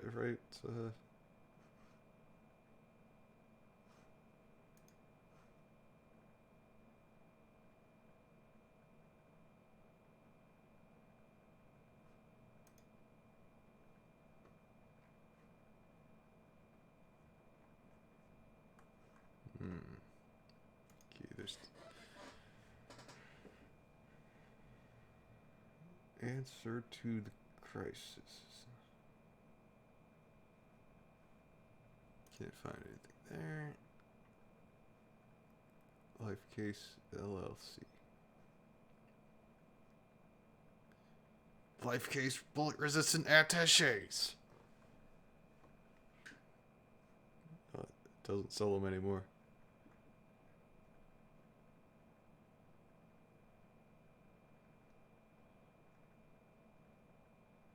What? Cannonballs bullets?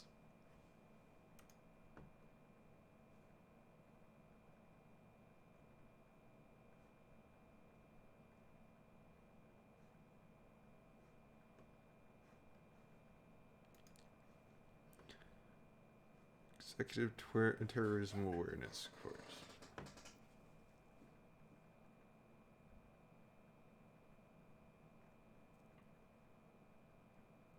Okay, looks like that no longer exists.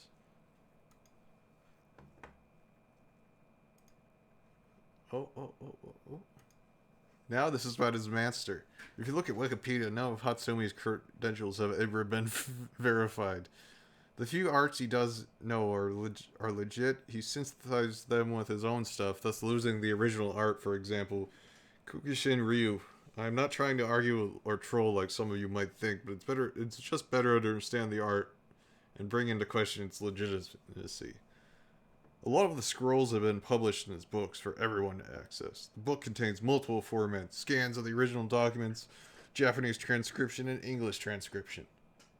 No authority in Japan ever has, though. God, Wikipedia does not meet basic academic standards. If this matters to you, you need to conduct academically rigorous research. Once you've done that, your claims may have legs to stand on. Huh. if we look at historical ninjas, you can see much of what we believe to be a ninja is not real. For example, the use of shuriken as a samurai art. There are books and research that show historical factors, and what we think about ninjas today is a myth. Here's a paper and a book. You keep coming up with the same thing here, but you're stating it as absolute fact. What are you trying to ask? Is Bunjikan as it is now authentic Koryu? Are Hatsumi's sources authentic? Be more clear.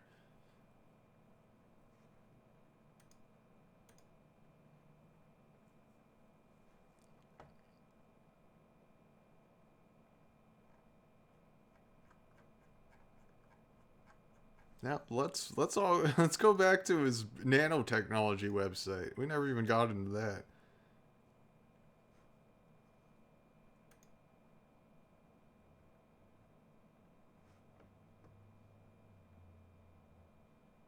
God, here he is talking about genetics.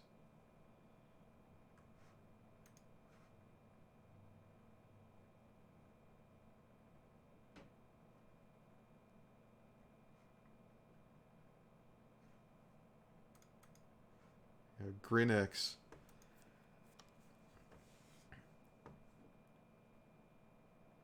What is Grin?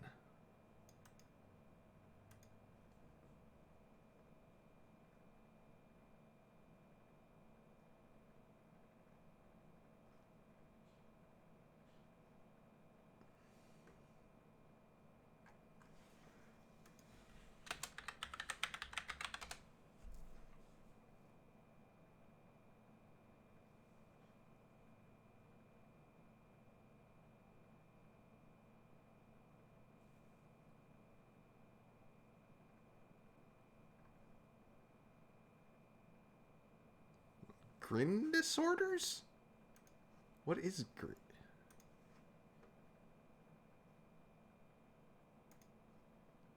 What is Grin? Grin disorder is a rare genetic condition with severe life-limiting consequences. Many Grin patients are nonverbal and unable to walk.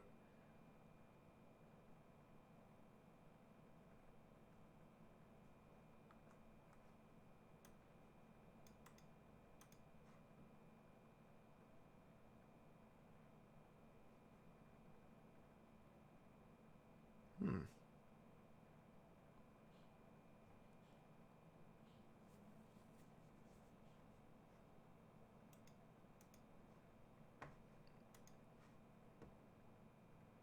Grin to be related to urban.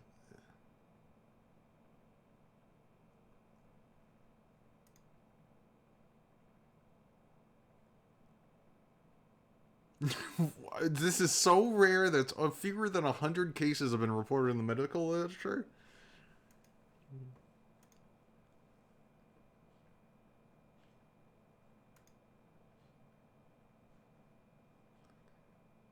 Epileptic encephalopathy.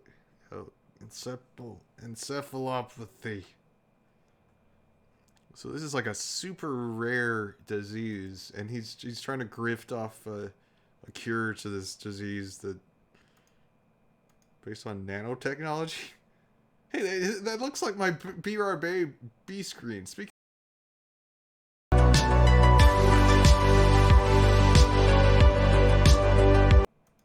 It's the same fucking image. It's the same shit.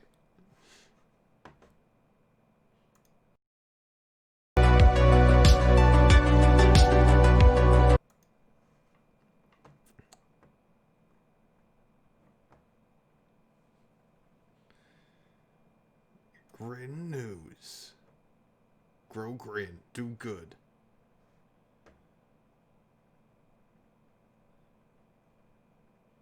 It's just publishing like random news articles.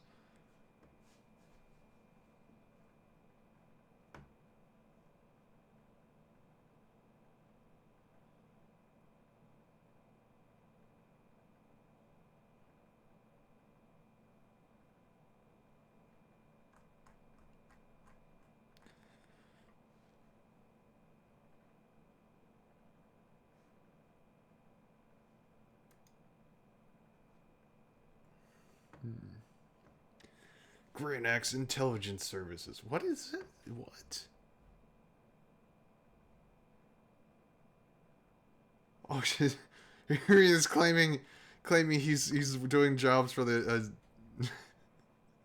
Department of the Defense and Justice and Raytheon. Like, shut up! You're lying again. Chief Executive and Board Strategy Advisor. Imagine Solutions and Next Trends Insight. Corporate Team Training. Red Teaming. Competitive Intelligence Briefs. Event Predictors and Analysis. Change Crisis Management and Solutions. Detection Avoidance of Corporate Sabotage and Espionage. What did this company do? Navigating Business Transformation. Proactive, preventative, predictive threat reduction and risk mitigation. Full spectrum global operational interdepartmental security. Comprehensive, custom, timely, global competitive intelligence, cybersecurity, continuity of operations planning. Just the most vague shit. Cancer prevention pharmaceuticals. Uh-oh. I smell quacks.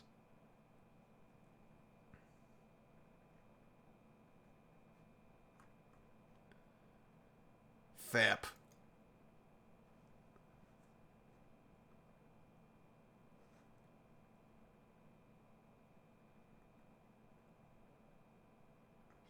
Familial adenomatosis polyposis is an inherited disorder characterized by cancer of the large intestine and rectum. Ass cancer. Called FAP. Is there a whole, like, grifting movement of people that are trying to get a bunch of government money to cure diseases that only 100 people in all of medical science have been documented to have or something?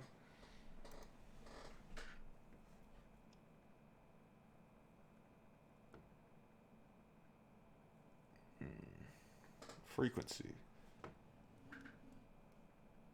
Reported incidents of familiar polyposis varies from 1 in 7,000 to 1 in 22,000. So, not super rare, but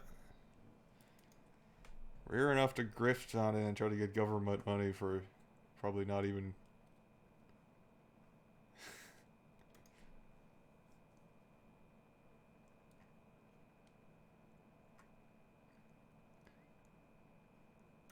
Other diseases.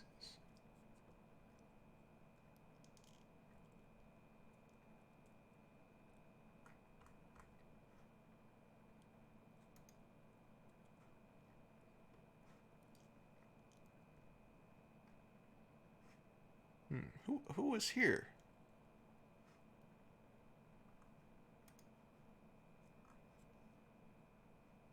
Partners.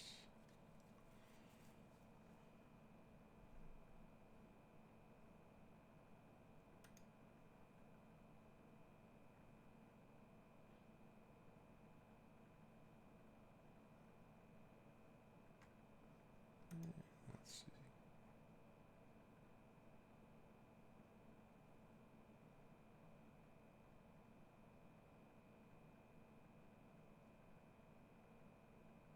What? They're explaining their logo. Coal mining lore has the Canaries provided an early warning system with coal miners prior to the advent of sophisticated ventilation systems. Miners brought canaries into mine shafts to serve as a detection system. When the canaries stopped singing and fell off their perch, they alerted the miners that the gas levels in the mines were high, and the miners had to evacuate before they were overcome with noxious fumes. The canaries provided the miners with protection before it was too late. That is where cancer prevention pharmaceutical philosophy and that the canary's ability to save the lives intersects. CPP seeks to identify and treat cancer precursors before the cancer has a chance to take hold. We are the cancer. What canaries are the miners? So, oh no, you have cancer. Oh no, I'm dying. I'm dying.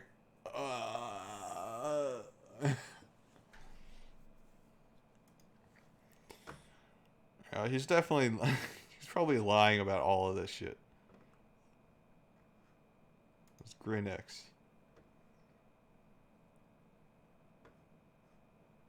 Grinax is the intersection for genetics, robotics, information, and nanotechnology. Oh, so it's an acronym for genetics, robotics, information, and technology.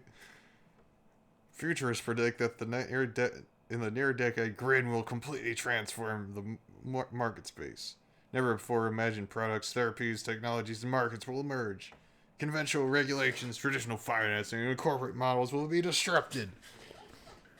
Benefits. Via our corporate strategy and competitive intelligence services, we provide emerging technology pathfinders, key stakeholders, and visionary investors a roadmap to navigate the human and business terrain to achieve successful emergence of new medicines, treatment, and technology products. Since 2014, every GreenX client exceeded goals. For example, Cancer Prevention Pharmaceuticals. In April 2018, UK-based Malin Crawdot. Let's see what this is. Had exercised his option to the license agreement and paid CPP $10 million to support the pivotal phase 3 clinical trial of CPP-1X Sol in patients with the orphan disease familiar adenomatous polyposis. Oh no! Please don't let this guy invent pharmaceuticals. Please don't. Just nobody do like a simple Google search on these people. Like, this is insane. This guy's like really just in it with everything. Calimmune 2017. Global biotherapeutics leader CSL Behring announced today that it has agreed to acquire Calimmune Inc., a biotechnology company focused on the development of ex vivo hematopoietic stem cell gene therapy with R&D facilities in Pasadena, California, and Sydney, Australia, for an upfront payment of $91 million, with possible milestone payments reaching an eventual total of $416 million.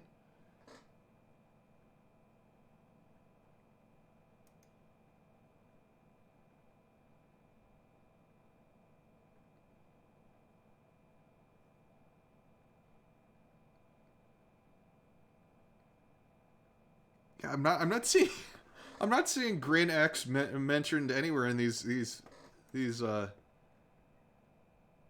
paragraphs.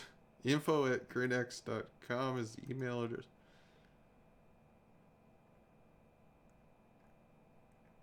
Yeah. Mallinckrodt Pharmaceuticals.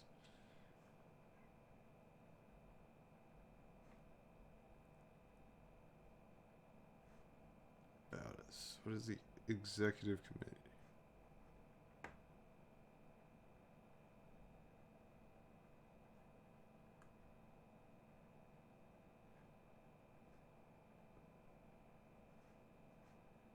I think he's just naming companies, and like, these companies had big contracts. It doesn't have anything to do with my company, but just so you know, ever since 2014, every GreenX client exceeded goals.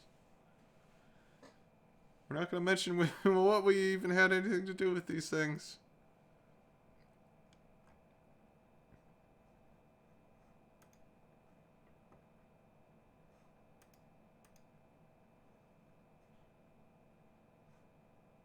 Grow green. Do good.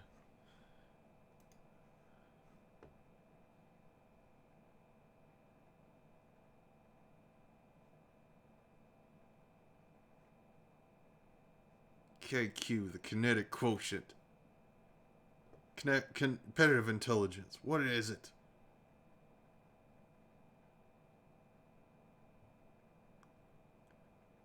GreenX is the intersection for genetics, robotics, information, and nanotechnology.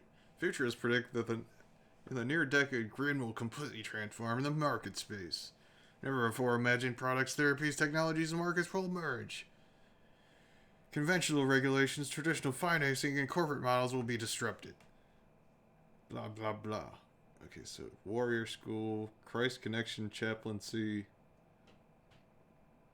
Bujikon Yamaneko Dojo, Prather Point.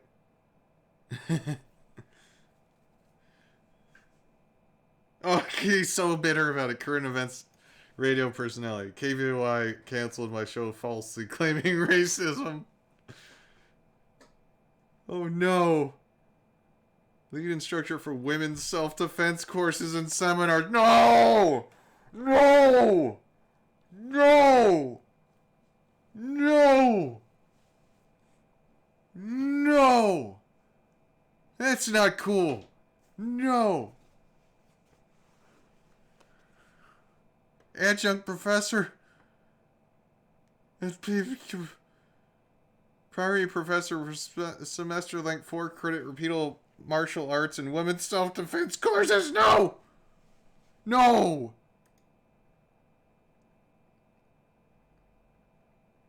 No!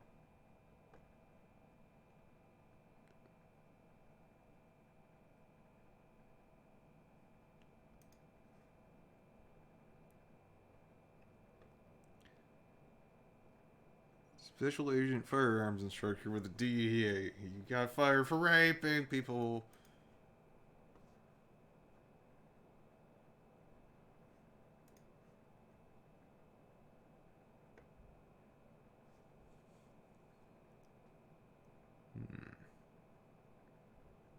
What? Ordained minister Christology?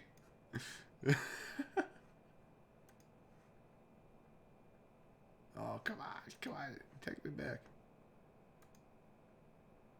The kinetic quotient. Let's go. Recently, I attended an award ceremony for serial entrepreneur Lewis Brennan. He was introduced by distinguished scientists and doctors with PhDs and other advanced degrees behind their names. But when he spoke, he noted that he only had a BA. We laughed about it afterwards, and I reminded him that he was still ahead of Steve Jobs and Bill Gates, who didn't even graduate college. I said what he and they lacked in letters or even IQ, they more than made up for in KQ, coining the term kinetic quotient. Lewis had called it genius and told me to trademark it. When a guy who sold his last startup for $60 million offers advice, I had a good idea to take it. I did. Then he said I should write him about it, so I am. The intelligence quotient has been around a long time now. So long it's become part of the contemporary life, culture, and lexicon. The abbreviation IQ was coined by the psychologist William Stern for the German term intelligence quotient. It is termed for a scoring method for intelligence tests at the University of Breslau. The rest, they say, is history. And now millions of annoying people like to cite their IQ as an excuse for posting the most idiotic things you would ever see on the internet. Scores from intelligence tests are now the gold standard for estimates of intelligence. Oh, shut up. Even though those who study intelligence itself do not even agree on its definition. For instance, neuroscientists Rex Young and Richard Heyer published a study in 2007 that reviewed 37 different neuroimaging studies of IQ with different definition of intelligence. This guy's name sounds familiar. I'm pretty sure there's something fucked up about him. Let's see.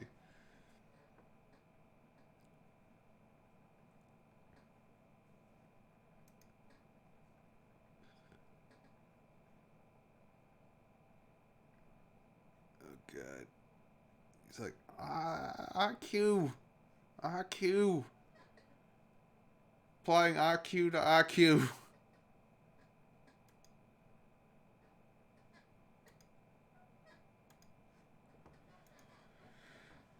That reviewed 37 different neuroimaging studies of IQ with each different definition of intelligence. Chimpanzees outperform humans in some memory tests. Dolphins can be more creative. Who is intelligent? What is intelligence? What would a truly alien intelligence even look like? Would we even be able to recognize it? Maybe not. History has shown we have trouble even recognizing intelligence in our fellow human beings.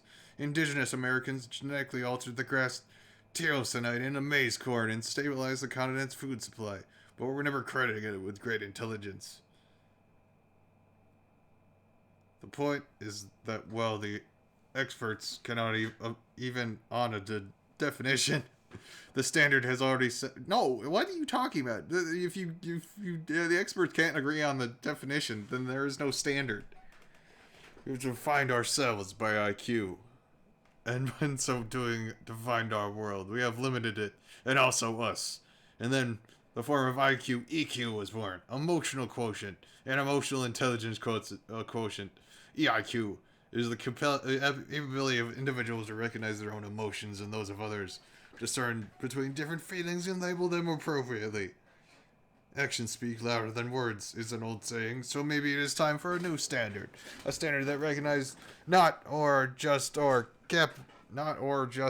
capacity for thoughts and emotions, but our actions, because ultimately that's not what we think or feel. It's what we do that counts. Gandhi may have been a really smart lawyer, but he freed India by his actions. Maybe it's time we free ourselves from IQ and EQ. What's Gandhi, a lawyer? He likes bringing up lawyers.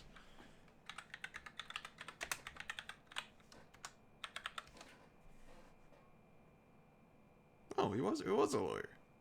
I don't see why that was relevant.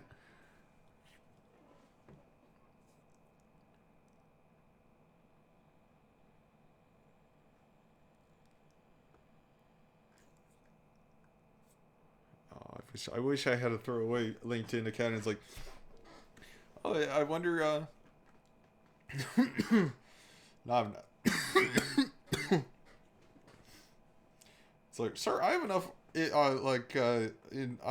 high enough IQ to understand that you are a rapist who was kicked out of the DEA for raping people, and you embezzled money from the government, and you're still Christian. What is this here? What is this? Jumanji Cross. It's a Jumanji Cross! They're all over the place. You can't get away from it. Okay? And then just where I'm standing alone, it would be here, right? But since I'm here, watch my elbow on his knee. Does it work better? Huh? How much force does that take? Okay? Up. Up. Got it? Yep. Play. Oh, he's got comments turned off. I wonder why.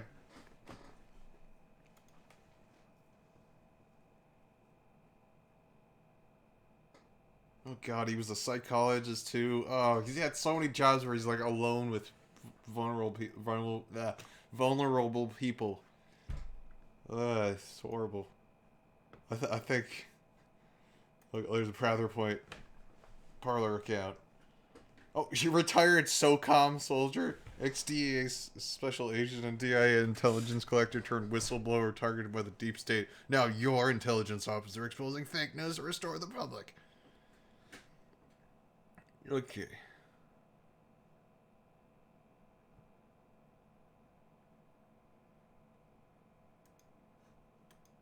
Wait, did he get rehired to another radio station?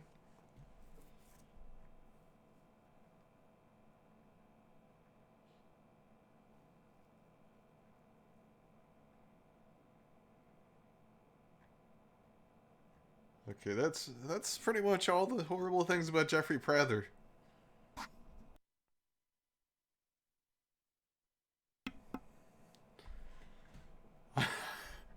I'm too burnt out for the reading. I'll read one more chapter.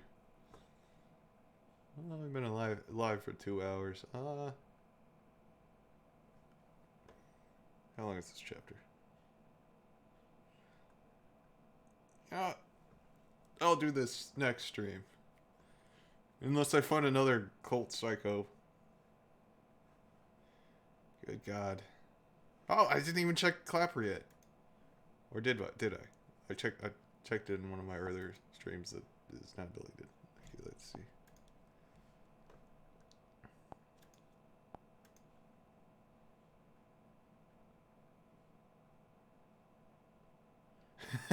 I have a friend that uses all caps, and people think the same about her. However, you also use all those. That kind of looks like yelling, just saying. Good morning. I'm not really sure why you're yelling at me.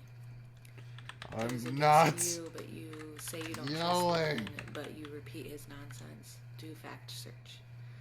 I don't repeat Linwood's nonsense. In fact, I don't even watch him. I'm not I yelling. mean, it's really hard for me to watch him.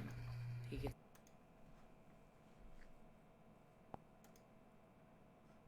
So sad she blocked me.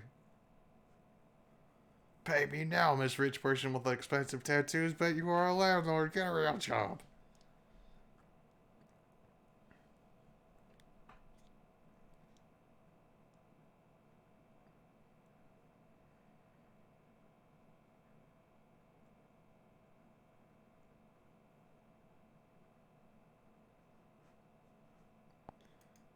Let's see.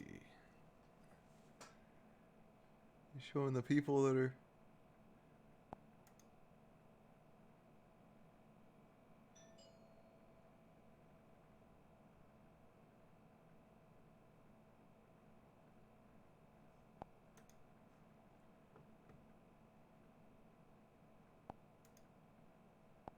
Follow, follow, follow, follow, follow, follow, follow.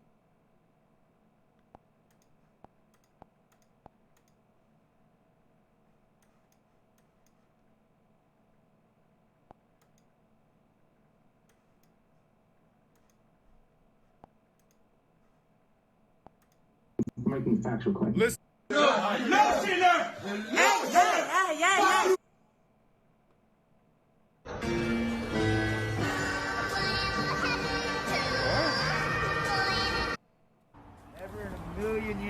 So here's my fears coming true. Oh, the chuds that got beat up by the police and like, I hate cops now. Fuck the police. And I'm not saying they're wrong. I'm not even saying I'm against this video. But what I am saying is patriots are turning on the police. I'm not saying all of you, but a lot of videos are showing the police on the wrong side of history. We support them, and we get We're the good guys. I mean, we're the law-abiding citizens that are Blue lives don't matter no having more. our constitutional I love that. Blue lives don't matter no more. I fuck the blue lives. rights taken from us, and you are following suit. You promised to uphold the Constitution and to protect. I don't care if the government or your boss says to enforce mask wearing or arrest people for opening their businesses, but this is what's going to happen. People are going to turn on you on both sides. I'm urging you to pick which side you're on. Pretty sure those guys got beat up by the cops. This is not about mask wearing or shit. I'm a nurse, and if I do anything outside of my scope of practice, even if my boss tells me to, and I get sued, and I go to court, and I say, well, my boss told me to, that's not going to hold up. I will lose my license. Just like you promised to uphold the Constitution. If you're... There's nothing saying you can't make people wear masks in the Constitution. Shut up. Superiors are telling you to do something against the Constitution, you have the right to refuse. Except they don't, because they think it's fun. You don't have to harass business owners. If women have the choice to have abortions in America, why can't we have the choice to wear a mask? You're so stupid. I hate you. Our body, our choice, right? That's the very definition. Totally different things. You can take the mask off whenever you want. You can't just... I'm tired of having a kid now. I can't afford it. Just go away. Definition of socialism. You're too dumb to think for yourself, so we will make the choice for you. It's happening. They're doing it in subtle ways. They're taking our rights away from us. The right to choose. Oh my God! Oh my God! Well, my son's been wondering how he can get himself one of those COVID-19 vaccines. Well, it looks like... This is for my young people. If you want to do something, my friend, just do it right now. You have nothing to lose. You're still young. If you fucked up, it's better you fucked up early. So, just listen to this. Just do it now. This is for my young people. I love this guy. Just do it. Magnate of buzz acquisition and marketer. I love videos. Follow me for good vibes. Who know this monkey give the best advice? Look, just watch it right here. Ow! Jeez, what was that for? It doesn't matter. It's in the past. Yeah, but it still hurts. Oh yes, the past can hurt. But the way I see it, you can either run from it or learn from it. Ah! You say... Who know this? Listen to this. Whatever happened to you in life, just keep going. That's how life is. Just keep going, keep pushing it, and yeah, that's it. Listen to this. Wherever. Hey Clapper, I love you now. I just gained like 200 followers, less than 30 minutes. So I guess I start making a lot of videos now for Clapper. Thank you guys for supporting me. He's just so pure. For my young people, if you wanna do something, my What's stopping you? Are you too tired? Didn't get enough sleep? Don't have enough energy? Don't have enough time? Is that what's stopping you right now? Don't have enough money? Is that the thing? Or is the thing that's stopping you, you? Because that fucking Jocko Willnick. What's stopping? But somewhere along the line, you changed. You stopped being you. You let people stick a finger in your face and tell you you're no good.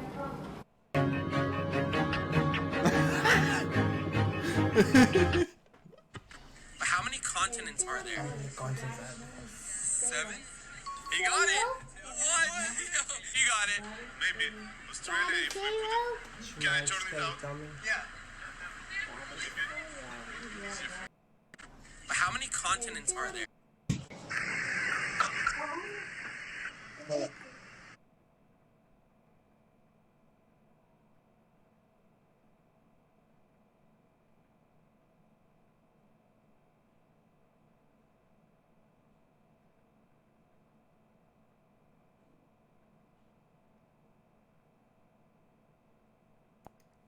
Do you vote for this guy? Breaking news! Do you vote for this guy right here? Or this guy right here? Which one? Follow me for part 2. Also share the video. Where's part 2? Break. I am lost. How this Trump old? 74.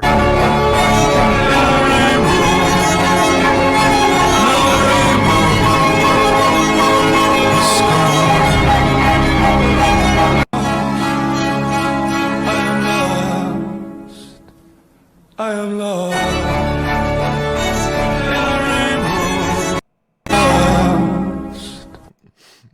How are all of these politicians in their 70s? I don't know, it seems like most of them are in their 70s.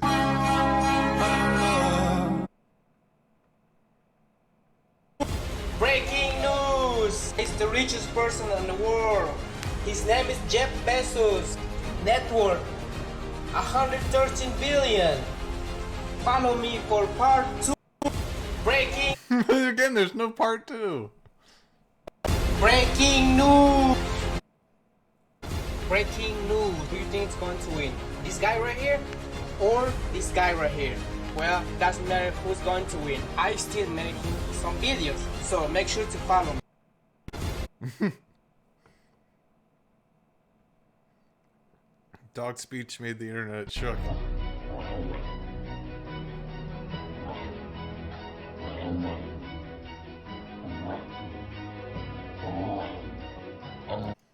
The dog is literally not saying anything. He's just going.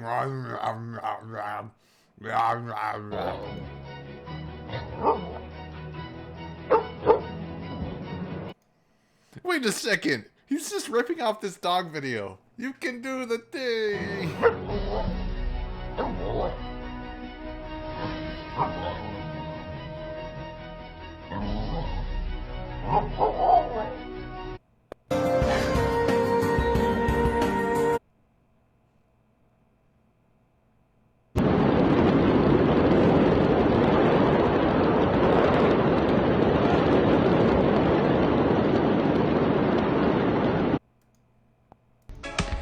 This is for my young people.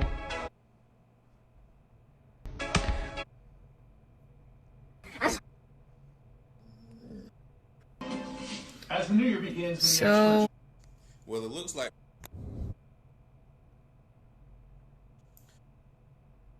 the problem going on? You're not supposed to pull your stuff up till they actually walk away. Why would you be in such an asshole to literally ruin an N95 mask like that? Fuck you. Who's they? The lady in front of you. And they're just trying to keep everyone social distancing. Who's they? Who? What? We're just trying to keep everyone social distancing. Imagine walking to a store looking like that and thinking like you're owning people. It's like, I'm wearing a mask. So we're asking that customers wait till the previous customers All paid right. and left. We all know it's a big crock of lies, all right? We just have to follow Protocol and... Are you literally? You're the one you're just so embarrassing yourself. You walk. What makes them? What goes through these people's fucking heads? The government's agenda, and basically, it's a propaganda routine, you know? I'm not gonna argue. I get it, and I'm going to continue to resist, and I'm just done shopping here after this. How much money do I owe? You're like, please leave. 52.54. All right. Bah. Bah. Bah. Bah.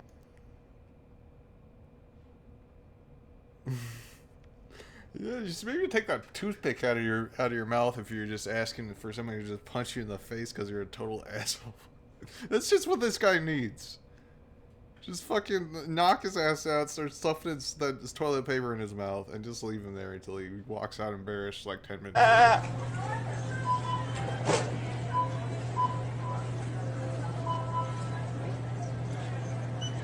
Bah. You honestly think you're the one that looks cool in this situation? You just touched my hand. Did you see that? Fuck off! And if you guys are going along with it, it's going to destroy the American country. Do you not realize this? Bah. This one's got to get downloaded. This one's going on my cringe collection. Bah. That should be one of my alerts. Bah. Bah.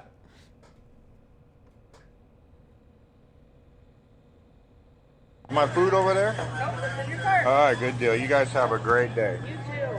I will. Okay. Bah. Fuck off! Go ahead and... Bah. Am I trespassed? No. Get a document out and trespass me then. I'm not gonna... You get a document out. Bah. Leave! Bah. Fuck on! Your bit is not working. It's just you look like an idiot right now. You look like a gigantic jackass. Bah. Bah.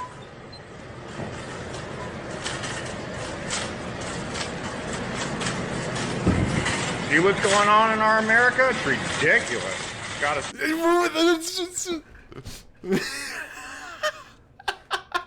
stop. Be the resistance. Be the resistance. Don't put up with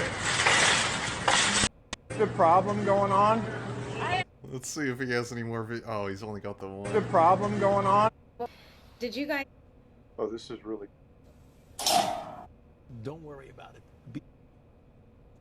You're about to receive information from a guy that thinks CNN is fake news. A national security analyst, Samantha Vinograd. Sam. Guys, have you ever watched the movie Hunt? It's about global elitists kidnapping people. First of all, it's called The Hunt. It's based on a book from like it's called. You ever heard of the book The Most Dangerous Game? It's not a new concept. They dislike or have posted something they did not like about them online, and they gather them together and they hunt them. You watch too many movies. Stop. Just slow down for a minute. Like, so many of these conspiracy theories are just, I watched a movie that had this plot. What if that was real, and therefore I'm saying it's probably real? Honey, he probably uses the N-word. It's almost, I'm here watching it, it's almost like they're trying to make a point. They're trying to put a point across that if you... Yeah, that's what tends to be what movies are doing.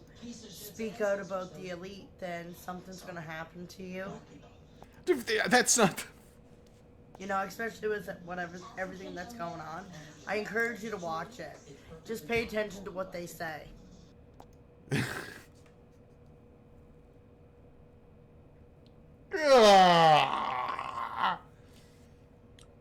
All you motherfuckers do is talk about the election. All you motherfuckers do. You're about to receive information. All you motherfuckers do is talk about the election. Like, are you done? No.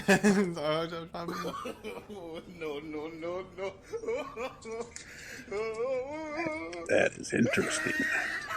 I think that photograph just photographically neutered me. Free speech is not free unless it's truly free. What are you... Terrible! BLM agitators throw eggs at the Trump caravan in NYC. Oh no, not the eggs. No, I'm gonna have to get the hose out. Oh. So that video says it's BLM. Those are the same people I said was Antifa, black and white. Listen, nothing has anything to do with race. It has to do with how you act in life. If you act... Oh, fuck off. You're doing like... It's about the way you behave, and I somehow believe certain groups of people with certain skin colors are incapable of behaving unless they're conservatives. Like, that's... It's like, oh no, I'm not racist, I just hate certain behaviors that I will apply to an entire group of people. See, it's not racism, it's just...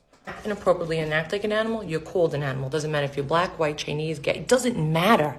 So you people that come on my page and the Antifa thing that I posted where I got my hat knocked off and everything, and you call it... Yeah, you're mad about if people being having eggs thrown at them, and you got your hat knocked off. Oh no, they're gonna burn my house down.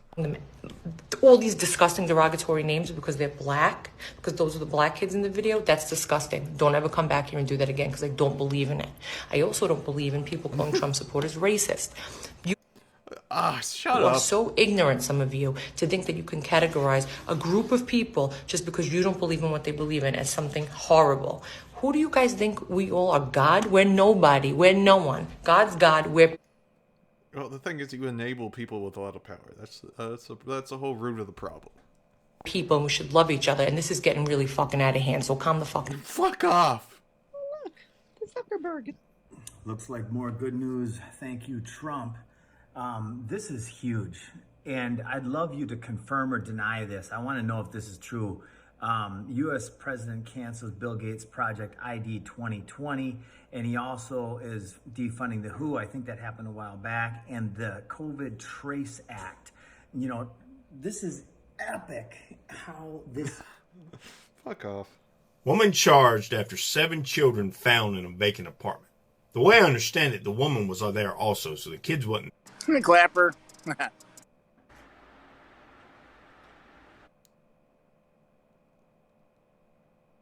To everyone who's confused about Pence, Vice President Pence, President Trump knew all along he was deep state. His clean-cut image is just an image. Let's see. Let me comment. I have been saying this for weeks and only I get yelled at. Pence has tried to steal the presidency for Trump and will not expose the fraud.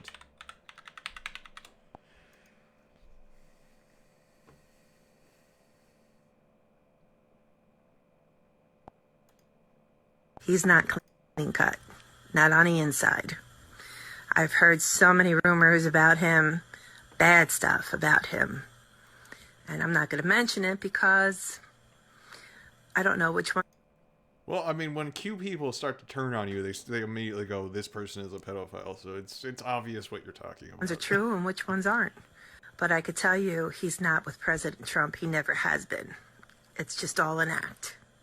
So he's not going to be in politics anymore, he says, after it's all said and done, which means that he's not going to support President Trump.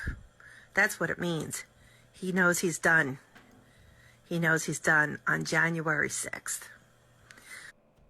Were they black or white? I was doing, how you don't know what to do? Why do people who have no content jump on other people's pages with content and then proceed to tell them how incredibly wrong?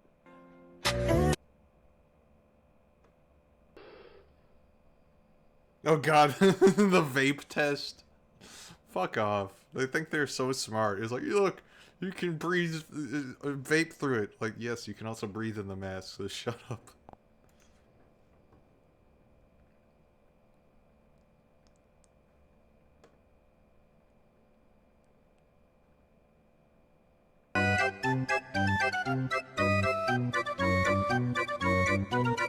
They're still on the pierced nipple thing. I was just thinking, like... Okay, folks, so what's going on here? In West Virginia... Hey, Alfred, thanks for the statement here. If you believe nothing is going to happen, you're a waste of a Trump supporter. You do not believe in Trump. Just real quickly, nowhere did I mention or say or suggest that I didn't believe something was going to happen. What I said was, if the only thing that's going to happen is some marching up and down the street, expecting the Democrats and rhinos to cave, I wouldn't put my money on that. I still wouldn't put my money on that. So if you don't believe that's what I said, then go back and listen to it again. I think you'll understand what I mean. Hopefully. If not, sorry.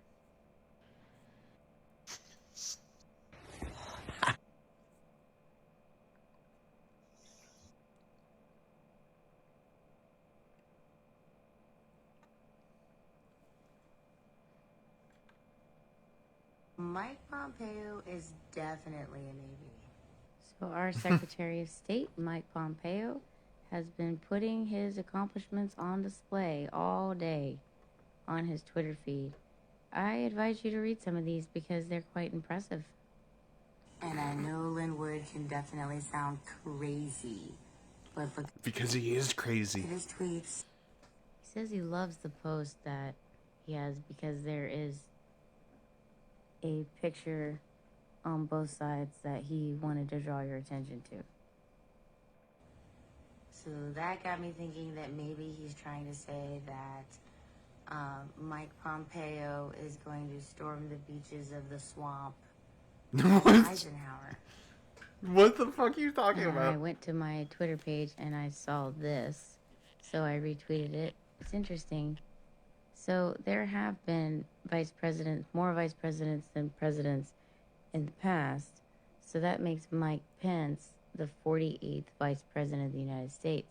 But this photo was taken, and somebody said to zoom in, go to the right. Oh, God.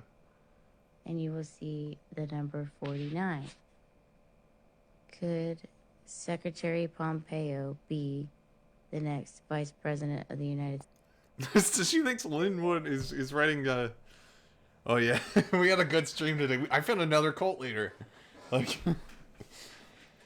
it's definitely worth watching the VOD after this is done. But I found a good one. States and be the... I mean, since you're here, why don't I read a couple of chapters from Forbidden Secrets after a couple more clappers. 49th vice president? Possible. I believe that Secretary Pompeo is a patriot. I believe he loves America.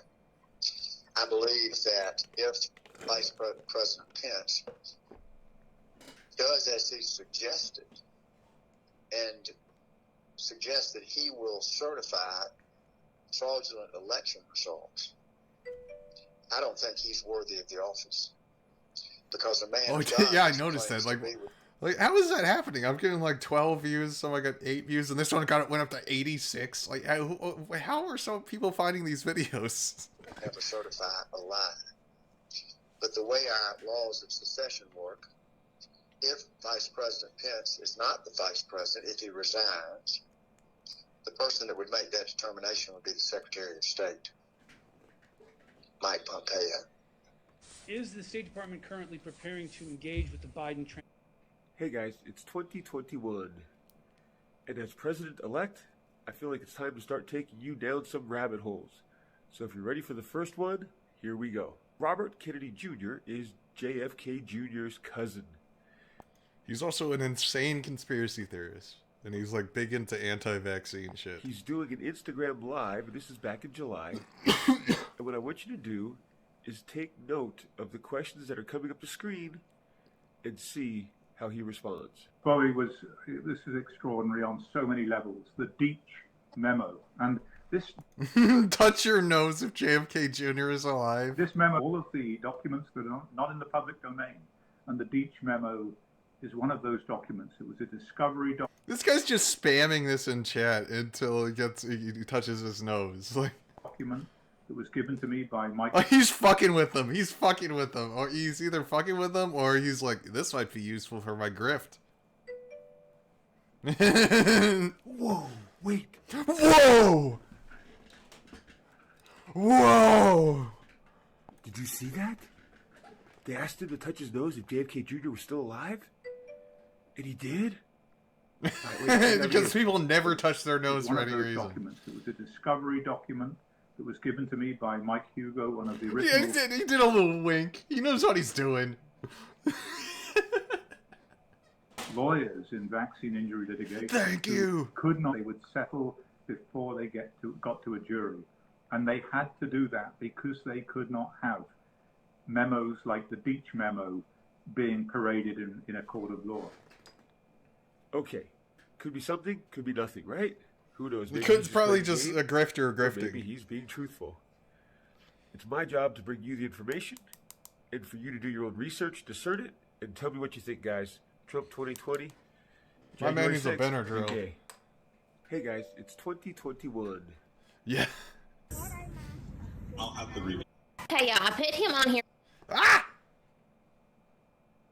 Lynn, a good guy, get off his back. Lynn, a good guy, get off his back. No, I will not. JFK Jr. is not alive. Adam Schiff was never arrested. I love when the chuds get mad at each other for the, come on, you're being too crazy. We're not supposed to get that crazy until at least sometime next year. Come on, you're getting ahead of schedule on us. Gotta dial it back a little bit. Jeffrey Epstein's dead. Oh, but he has proof. He has proof that all these individuals are alive and... Sure. No, there's no proof that he's providing. It's just his word. We're supposed to trust him. He's a defamation attorney. Okay, cool. I'm defaming him right now. Go take my video to him, give it to him, have him sue me. He ain't gonna get shit, but you know what? Then they'll have to launch an investigation into what he's saying, and he knows this, and he knows that what he's saying is bullshit. Adam Schiff was never arrested, and I proved it right here with the arrest warrant that was false. He retweeted fake news, as he does quite often. Oh, but just yesterday he said Mike Pence was gonna resign. So no, I'm not gonna get off his fucking back. He represents the president of the United States, and he's a fucking nut job. Sidney Powell needs to get tagged in, and he needs to fucking retire. If you don't like what I have to say, I really don't. I hate it. They hate Lin Wood now, like a good subsection of them. But they refuse to go after Sidney Powell, who is just as crazy as he is, and has said just as much bullshit as he has. They're kind of working together. I don't care, honestly, because what I'm saying is factual and truthful. And if you don't like facts and truths, then you have an issue. You can go live in the land of delusion. You can go pitch your VHS tape of Alice in Wonderland in the VHS player and go live in the land of dreams. Lynn. Those scammers are back at it again. Sneaky, sneaky. The Federal Trade Commission says these scammers are posing as contact tracers. Her head is like huge. Like, it's either it's a weird camera angle or her head is as big around as her chest is. Like, look at this. Lure you to either click on a link or give them your personal information over the phone so they can tell you whether or not you've been exposed to COVID-19. Just so you know, contact tracing has been used as a core disease control activity by health departments across the country for decades to not only find but isolate cases of disease to keep the community safe. We're talking things like measles and tuberculosis. And contact tracing can be super helpful with coronavirus. All right, this is a quick question. If you're driving from Massachusetts to DC through all of those states, which state can you stop and get pepper spray? A stun gun? Because I cannot seem to get any of those here in Massachusetts for some odd reason, and I've been trying for a while. Or if any of you guys have one, I will happily buy it off of you. But I'm gonna need it as soon as the 5th, before the 5th really, because I wanna make sure I have everything together. Because like I said. Ah, so you're going down to DC with weapons. Cool. It's looking like a go. I kind of convinced my little sister to come drive, and we might have somebody else coming, so it's definitely a go. Like I said, I don't give a fuck if I'm jumping on the bus by myself dolo because the babysitter is all. It's like you're asking for a felony. If you can't find stun guns in your area, that usually means they're illegal to use. So if you take a stun gun down to fucking DC, you're gonna end up in prison. Like, what the fuck? Already in the groove. So far, I'm going. And I'll just be trying to look for groups like Tofarius, Coven 45, Huck's Army. Wait. Okay, so I was thinking about this. I think everybody should bring at least 2 cases of water. Doesn't matter what kind of water. Everybody should bring at least 2 cases of water. Obviously not walking with it, but I'm just saying. Somewhere, someplace, have a case of water in your car, whatever, easy accessible. Or at least you know you have it. Water, other dry snacks, things that you might need because you don't know if shit might get shut down because, I don't know, shit might get shut down. You never know. Every time I'm looking, it seems like shit is getting shut down. So just want to prepare for pretty much everything that could possibly happen. Yeah, she's getting some manic energy right now. Like I think maybe she should calm down and not go to public place. I think she needs to like calm down a little bit because I'm getting some vibes like maybe you should talk to somebody right now. Seems like talking really quickly. Honestly, don't feel like it's gonna get crazy violent or anything like that. Like it might be a little violent later on in the night because we know that the cockroaches come out at night. But I don't think like during the day, I think everything will be fine. And most likely at night it will be too because they're gonna be too busy fucking crying. What can they do when the truth comes out? They're also sure that everything's gonna be fine. Try that again, brother.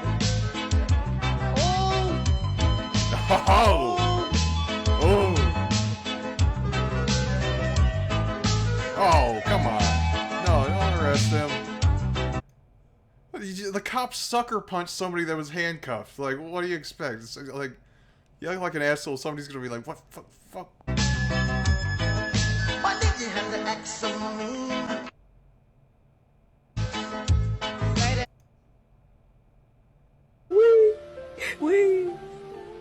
We. Wise leaders always put the good. Let's see what she has to say about this.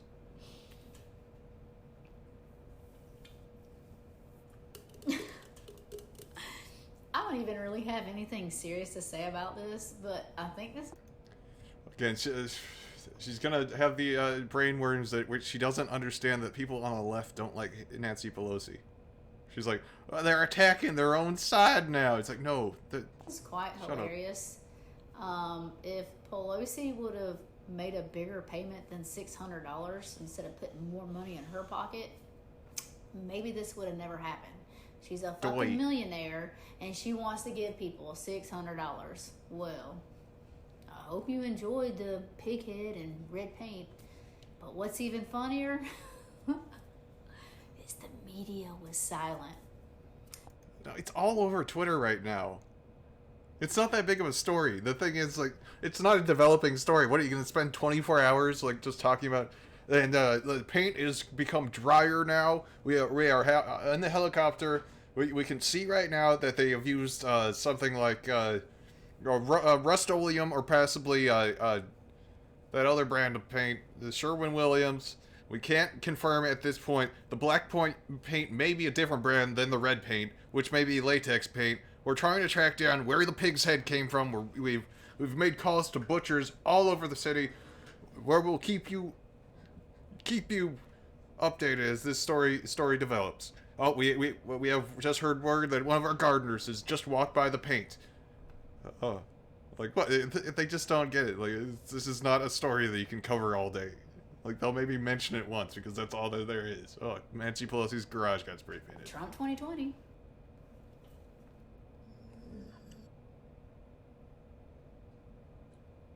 So I got a comment that bugged me on the post about the FBI post and the Q post. And a lot of comments were questioning that the last 4 digits were in red, but this one in particular pissed me. I don't understand how these posts started such a horrible, weird movement. Just listen carefully. Truth surrounded by evil. Never stop praying. WWG1 WJA Q. The Clinton Foundation. Clinton Foundation phone number. Q. The numbers are copied over. Stop believing everything you see, for the love of God. I have a few sources that I trust that they're not going to do shit like that. And I've always had this thing, I should not have to do your research for you. If you believe they're wrong, prove me wrong. So after digging through almost... Yes, have a big debate in the comments on Clapper where you can only put 280 characters. Oh no, 240 characters. Let's explain this highly complicated conspiracy theory and why it's wrong in just thousands of comments. 3 years of Q posts, I located it. Take a nice close look at that. This is taken directly from the Q site. Same exact number. And I'm going to tag her in this so she sees this, because you can't do a reply and this video or the screenshot thing, opinion, whatever. And I looked at your videos and you seem to be similarly on the same page I am, I would think. You were talking about the child trafficking, yet you were so sure. Yeah, like the QAnon stuff has been laundered so much now that we have like people that both believe in QAnon, but don't. One person thinks they don't believe in QAnon, and they're both arguing about like the origin of the conspiracy theory they both believe in. It's so weird. They were copied over and then proceeded to act like I was some mindless sheep. That doesn't sit well with me. So if you think I'm wrong on any of my videos, feel free to prove me wrong and make a video about it. I'm more than happy to have that discussion. If I'm wrong, I'll say I'm wrong. But I shouldn't have to dig through things to prove to you that I'm wrong. You are the one that does not believe me. See, the thing is, when somebody tells you they're wrong and they maybe point you in the right direction, it's a little bit easier to look it up yourself. Like, come on, it's... They always like jump a massive mountain of the burden of proof on you whenever you say, "Hey, this is wrong. Here's a little summary about why it's wrong." You're like, "Oh, you want me to do your work for you?" I've always been a large advocate for do your own research. I'm obviously not, because you just said you don't want to do your own research. Again, like they think do your own research is a one-way street. To point you in the right direction. I'm here to give my opinion on what I've seen. My job is not to hand feed you information. You think it's wrong? Go find it yourself. You want to prove me wrong? Go for it. I'll admit I'm wrong. And there has been an occasion where I was wrong or off, and I've corrected myself. But I generally don't post unless I'm very, very positive that the information I have is correct. The whole purpose Ah, yes. I love when a QAnon follower says stuff like that. of QAnon is for you to question. Never once does it tell you what to think. It points you in the direction and asks for you to make your own conclusions. And to all the others that commented, yes, I did notice that it was highlighted and it did look a little funny, which is why I even made this follow-up video, just because there were a few comments about it, but this was particularly over her rude-ass comment. The number is the exact same as what the FBI posted. This is directly from QAnon. Pretty fishy. Because they posted the number for the Clinton Foundation? Let's see. Clinton Foundation phone number.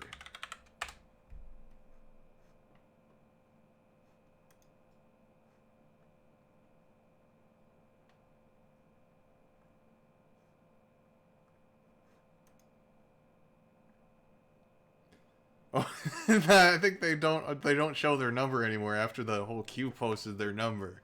So now you have to contact them with your reason why you're contacting them.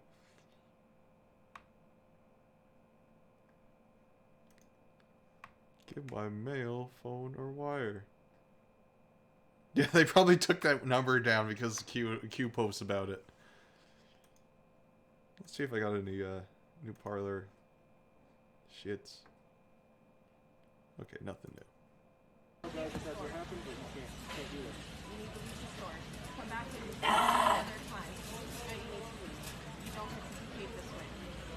can't treat you that way. You can't treat us this way. You don't need to be using that language in front of anybody's children or adults. So if you don't want to leave, I'll call the police. Are you not sick of this also? Go ahead, call the police. Call the police. Call them. I cannot believe that honestly, I cannot believe that anybody is putting up with this. I cannot believe you are putting up with this. This is a virus with a 99.9% recovery. That's from CDC. It's such a bullshit. Thank you. Thank you. Stop the Just, oh, they look so stupid doing this.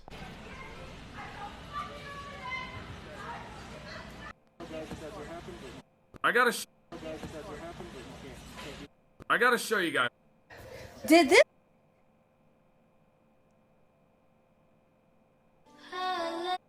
You know, yeah, that's so weird. Like, you're wearing a mask, and then, like, just so you can go through the door, and then taking it off is probably what she was doing, and then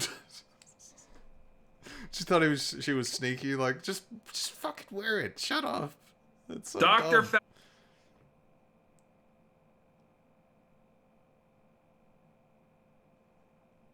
So say you no to crystal cleansing.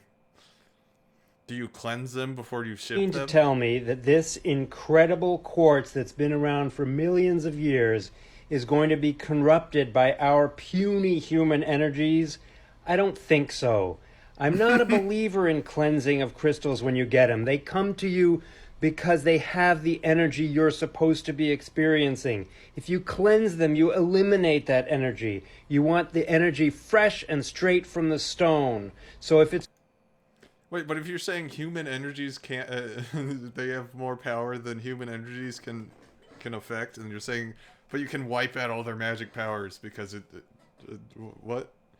Crystal shit makes dirty, sure, soap and water, but never salt. It's corrosive, and you can use sound and moonlight and bury it in the ground, whatever you want to do, but do not get rid of what it came to you with. Each stone has a valuable message and lesson for you personally. So no cleansing in my book. I think it's reflexive and unnecessary. That's your advice from Kyle, the Crystal Guide at crystalconcentrics.com.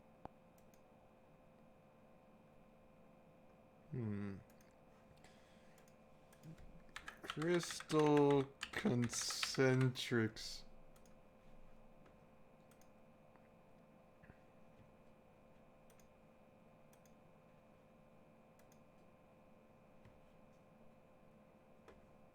Key product lines.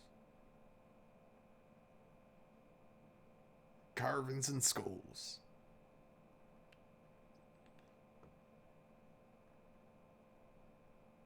Okay, they don't look too overpriced.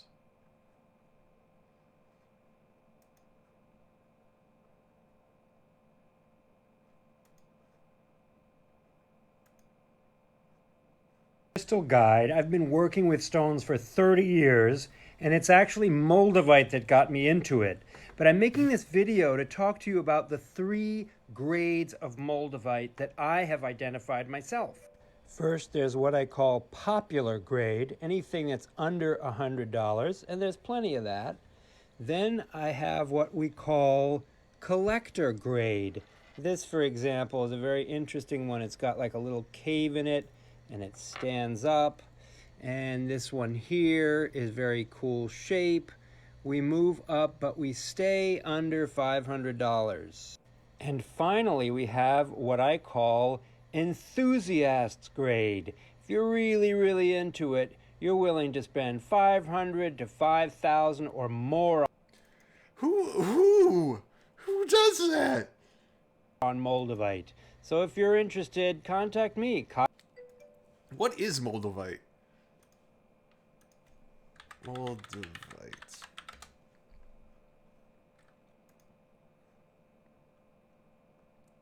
Forest green, olive green, or blue-green vitreous silica projectile rock formed by a meteorite impact, probably in southern Germany, that occurred about 15 million years ago. It's a type of tektite. So it's just like volcanic glass.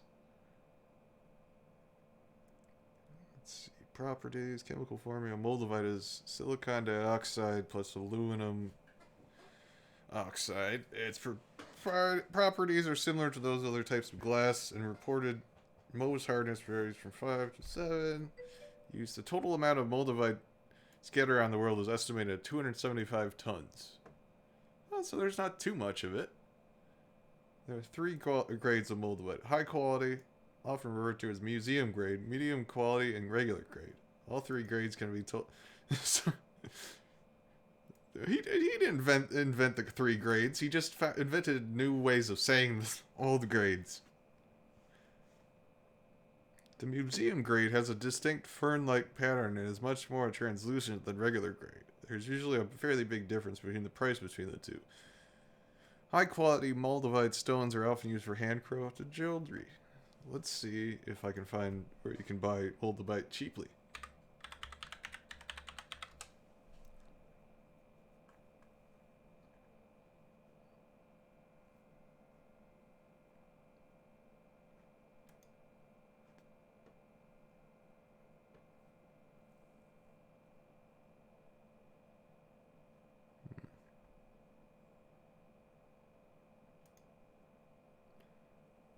$38 for this.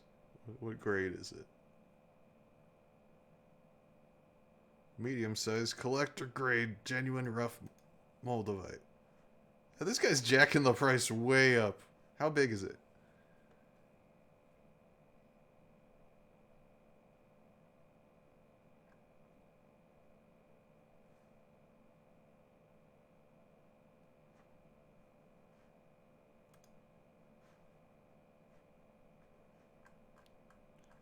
Let's see, shop.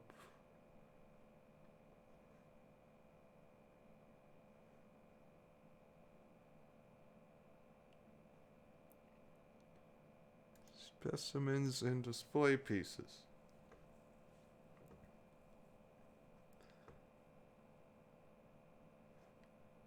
Crystals. Why it's awesome?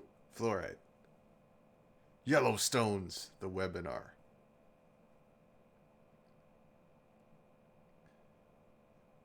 Black stones, the webinar.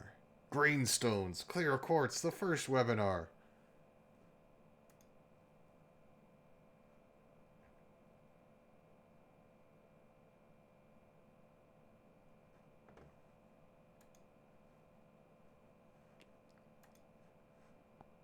So you...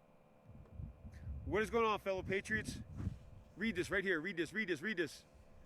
A New York State Democrat lawmaker proposed bill to detain disease carriers the government disease deems dangerous to public health. From Gateway Pundit, so... Democrat lawmaker proposes a bill, Bill A416, to detain disease carriers that the governor, yes, this asswipe right here, governor. Yeah, if you have COVID and you're tested positive for it and you're just going around like not giving a shit, I think maybe there's some justification to maybe making sure you don't do that anymore. Ones that he deems to be dangerous to public health. The bill goes on to state that these detainees will be held in, guess what, folks? An internment camp. Yes. Oh no, FEMA camps, folks. Just like we used here in the United States to hold Japanese Americans. What? Anything more recent you can come up, Mr. Trump supporter? Anything else detainment camps have opened up recently that are still operating right now? I could have mentioned those.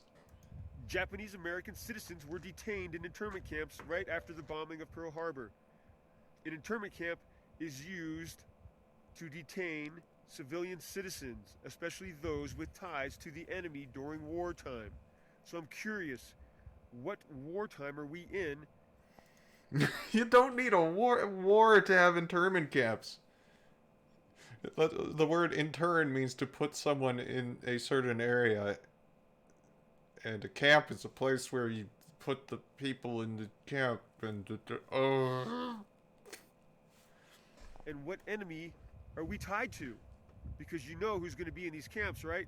It's going to be people like me and you, the ones who stand up and speak out. We're going to be the ones who are going to be deemed to be dangerous to public health. And we all know what happened in Nazi Germany, right? Internment camps turned into concentration camps. And those... A concentration camp is a type of internment camp. It's where you...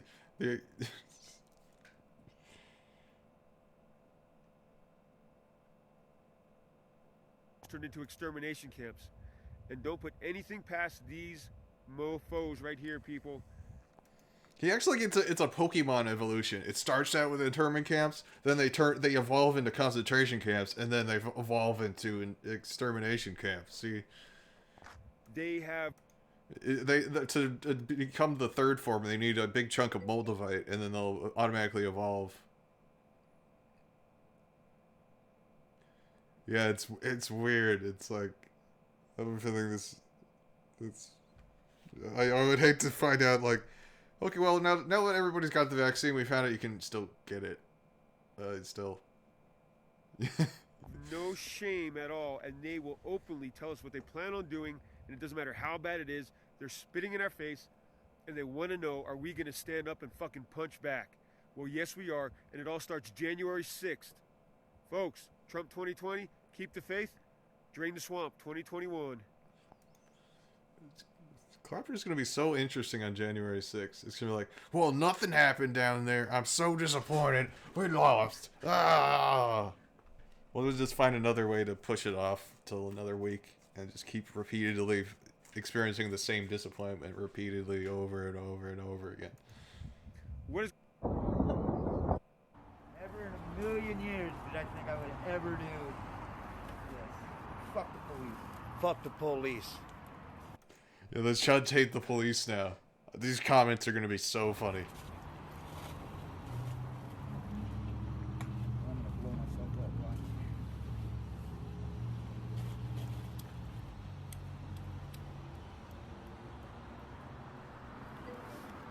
This is what they get. We support them, and this we get shot at.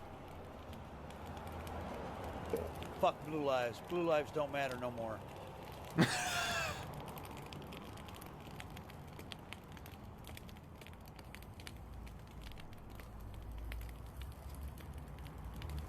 Get that corner, man. Let's see. Not all police officers are God-fearing good Americans. Some are white supremacists and atheists. What? So you're saying being an atheist police officer is just as bad as being a white supremacist police officer? Jesus, dude. Oh, now y'all see. This guy's name is Racist21. Lol, because they stopped protecting you. F the police? You did this for views? You are not a patriot. Come on, guys. This country is made up of red-blooded, God-fearing officers that love America and us. Don't let one group sway your faith. You don't matter. That was disrespectful to our flag anyhow. It should never be anything but red, white, and blue. Don't like it. Leave. There's nobody blocking you, Antifa bitches.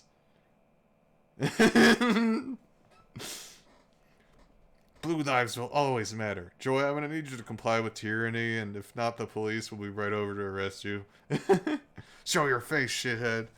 TikTok is owned by the CCP, of course, to go on a scene censor everyone. They are not for the people, they are for the tyrannical government, a lot of them, because they are worried of losing their jobs at the expense of people. Just comply and everything will be alright, right?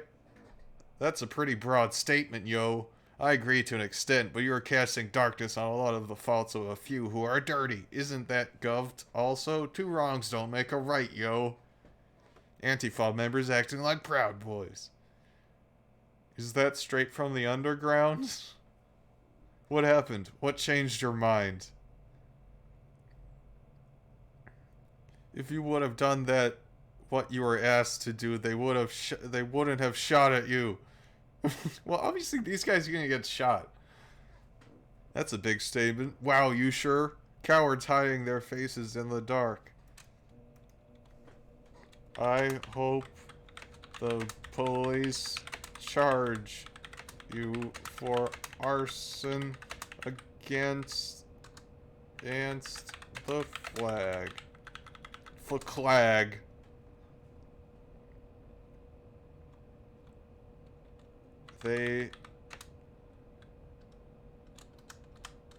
That is illegal, and I will tell FBI and the fight.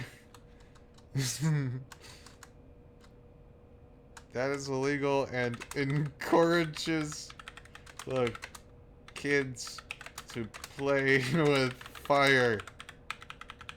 Shameful. Shameful. The number one thing that's going to change your life, the only thing that will change your life, change your business, change your money, change your relationship, is you must raise your standard. All of us in life have things we want. We don't get what we want. We get what we have to have. We all get what we tolerate. But when you're no longer willing to tolerate something, that's when your life changes.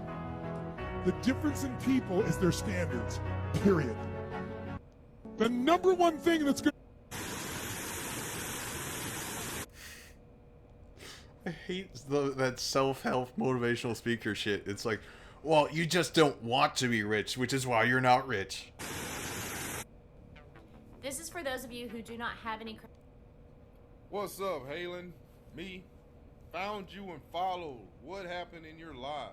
The same thing's been happening for the past 2 fucking months, Halen. The damn Karens. Just, I don't... Controversial issues. Controversial whatever. That's what TikTok said. That's why they fucking hit me with the ban again. Whatever. I appealed it. We'll see how it goes. Last time I appealed it, they denied it. Were you talking about torturing and murdering Jeffrey Epstein on TikTok too? That might be why you got banned. Whatever. That's why, Halen, I don't go live on there, because it's pointless. Motherfuckers trying to get my account fucking deleted and shit. You were like, why don't you just stay off of Clapper? Or why don't you just stay off of TikTok? You know, because TikTok reaches a large audience. I'm trying to build a brand. So I gotta stay on that shit. At least till they delete the account. But I got a backup account. So we'll work on that one. And then that gets deleted, then we set up another account. I'm all over social media. I don't give a fuck. Being shadow banned, being banned, having my account deleted. I'm not a virgin. Right? This ain't my first fucking rodeo, Halen. Just saying. I don't even know what the fuck I was saying. You were in there. Did I say anything that was controversial? But someone in the live went, as usual, and reported it. All right? Because that's how that shit happens. Someone reports you. It's all good. I'm going to have to stop going live on TikTok. Just post content and shit. They'll probably report that shit too, but, you know, that's why I don't post any political shit on TikTok. I leave that shit for here. It gets annoying, Halen. But when I'm able to go live and Clapper has lives, I'm going to be doing my lives here. So, thanks for following me. Okay.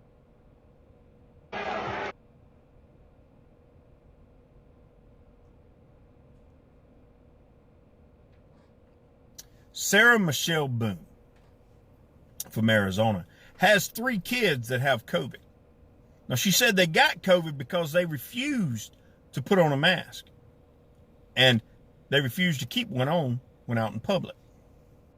I tried to find the ages of these children, and if y'all have them, please let me know.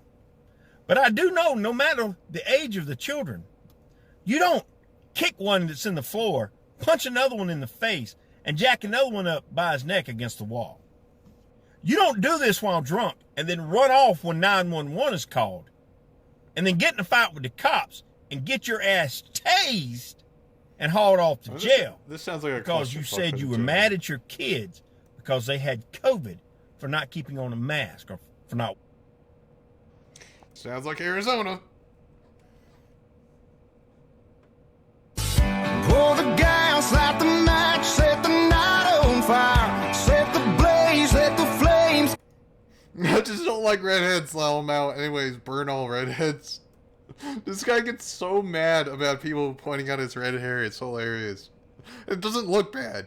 Like, you're just self-conscious. Like, this guy was bullied for being a junior probably in high school and he can't let it go. Get higher, every cigarette, every. Pour the gas, light the match. This has nothing to do with red hair. It's all about how hateful and intolerant these people are. Biggest hypocrites I've ever seen or heard. I have a gorgeous red-haired great niece that I love like she was my own. Some people don't have an ounce of class and are a waste of oxygen.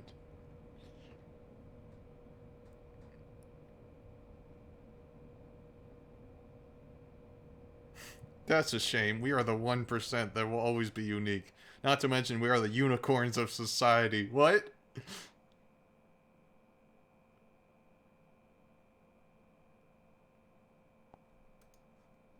Hey guys, so wanted to quickly just drop this here because why not, right? YOLO.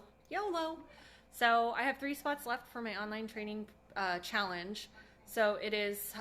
Okay, she's got some nasty cold sores going. Oh, look at that. 67 days total, just to help you get into a healthy lifestyle, routine, habits, all of that good stuff. It's only $99 a month, guys. That is so cheap for online training. So definitely hit me up, and if you have questions or comment below, and I'll message you directly. You're about to receive information from a guy that has a thing about smells. Basically, there's one thing in life that I want more than anything else, and that's for... It's like, it's not even in person? Like, if you're gonna do online training, there's probably tons of YouTube videos that will just cover the same thing that you can watch for free. CNN to eat a big pile of shit with all their nonsense. It's I'm spending more and more time watching it because it's just so ridiculous. Oh, they're talking about anyone that attempts or even says that there should be a recount, or if there's a voter fraud, they are personally hurting democracy. They are, though.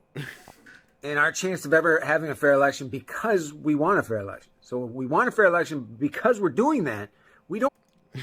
The only thing you would consider a fair election is an election where Trump wins like every state. That's all you want. Like, that's why it's trying to mess with democracy. That's what I want a fair election. CNN, eat a bag of shit, please. You're about to receive information. 1994, when he did such harm.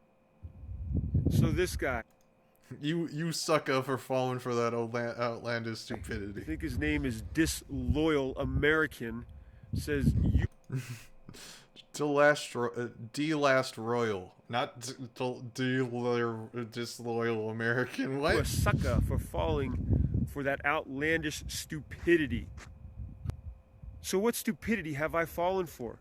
I think what you might be referring to is I mean, the hat is kind of a big indicator of a lot of stupidity you fell for. David the socialist who called into the Hannity show and was rambling on about how he hates the right and we need to be eliminated.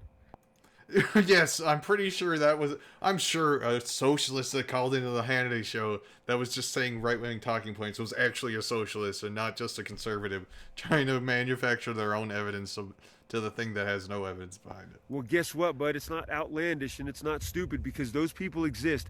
And guess who they are? They're... This guy's got like a shit ton of dust on his hat brim. Our very politicians. That's right. They are the socialists. They are the communists. They are the ones who want to eliminate the middle class.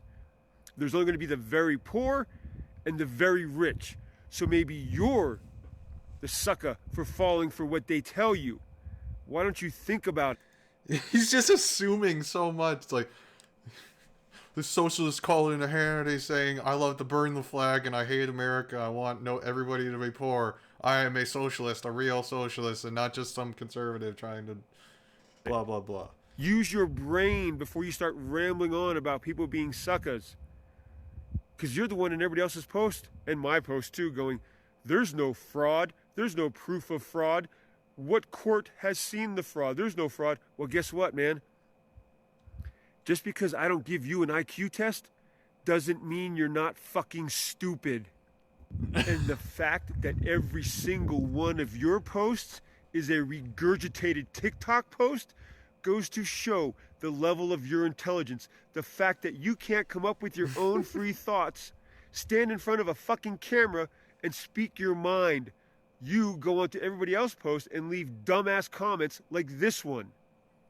So why don't you show us that the Democrats that you follow haven't taken your balls, show your face, and create a fucking post? The Supreme Court gave all you dummies an IQ test with an epic fail. It's hilarious that you actually think folks give a damn about high school dropout thoughts. LMAO. Let's see. Running a business is not a prerequisite to graduating from high school, LMAO. Many suckers just like you came in my recruiting station scared out of your mind. To assume I didn't finish high school is ignorant of you. I did, and now I run my own business that disqualifies me from any stimulus package that you, I'm sure, are desperately waiting for. Alright. Yeah, I was thinking about ending pretty soon. I'm running up on 3 hours. Alright, I'll be there. Because we just scratched the surface. I immediately got distracted by the new cult leader. You too.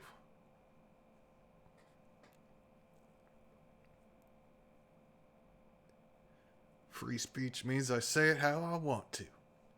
Now camera post makes me a man. The level of stupidity and hypocrisy on this app is hilarious.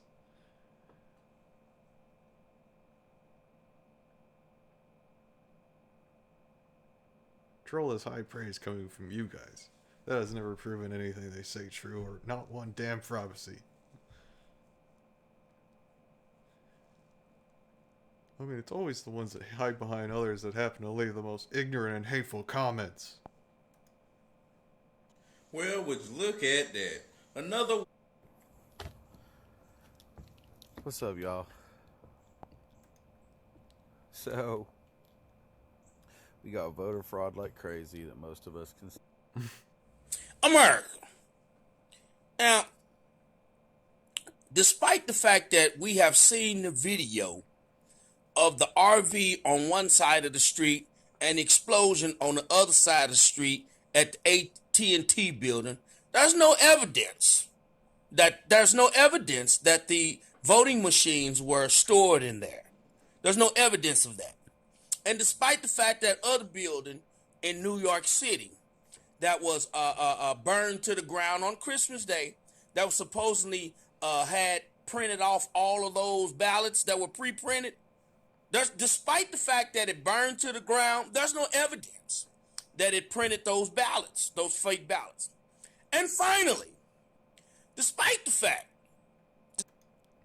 I don't understand this guy's bit. He has, like, sunscreen on his nose and he's holding a toothbrush. Despite the fact that I have my toothbrush and toothpaste here, there's no evidence that there's toothpaste on my nose. I mean, I've looked, we've double-checked, we've fact-checked, the electorals have looked, Mitch McConnell, all the other congressmen and senators, the never-Trumpers, we have all looked at my face, and look, there is no evidence of Take a minute, let's go over them again. First, you must... Good morning again, Clapper people. Today's topic, Pope Francis. Okay. I believe, and this is just my opinion, that this man here is, according to the book of Revelation, the false prophet. Why do I believe this? Because this man here is trying to combine all the world religions according to Revelation, during the time of the tribulation, there will be one world religion, one world government, one currency. The one world government is what we know as going to be the new world order. The one world currency is probably, in my personal opinion, is going to... Let's give it a guess. Amero. Or it's gonna be like some cryptocurrency or something. be through the mark of the beast. But I'm tending to lean on... Ooh, mark of the beast. I lost. Bitcoin. Oh, got it. Bitcoin. Bitcoin. The one world religion is going to be... Yeah, that'd be so hilarious. So Bitcoin just became the new world currency. Like, all you have to do is download this weird program and set up your wallet and get like this thing, and you just gotta buy gift cards to buy all your food now. This new religion, he is where he's combining all the religions of the world and making their one universal religion. I can't remember the name of it. Maybe somebody can help me there. He called it some weird religion I can't remember what the name is, but anyway, pantheism. This man here, I fully believe wholeheartedly, is the false prophet that is mentioned in the book of Revelation. Do not believe anything this man has to say. I don't care who he is. He denounces Christ. When did he do that? In this new world religion that he's trying to create. This man here is not who he proclaims himself to be. This man here is an epitome of all evil. Do not trust this man. I'm sorry, Catholic people.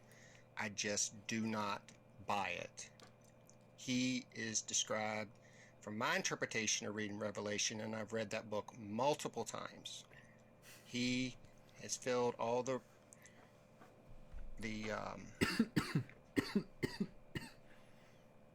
what's the best way to put this? He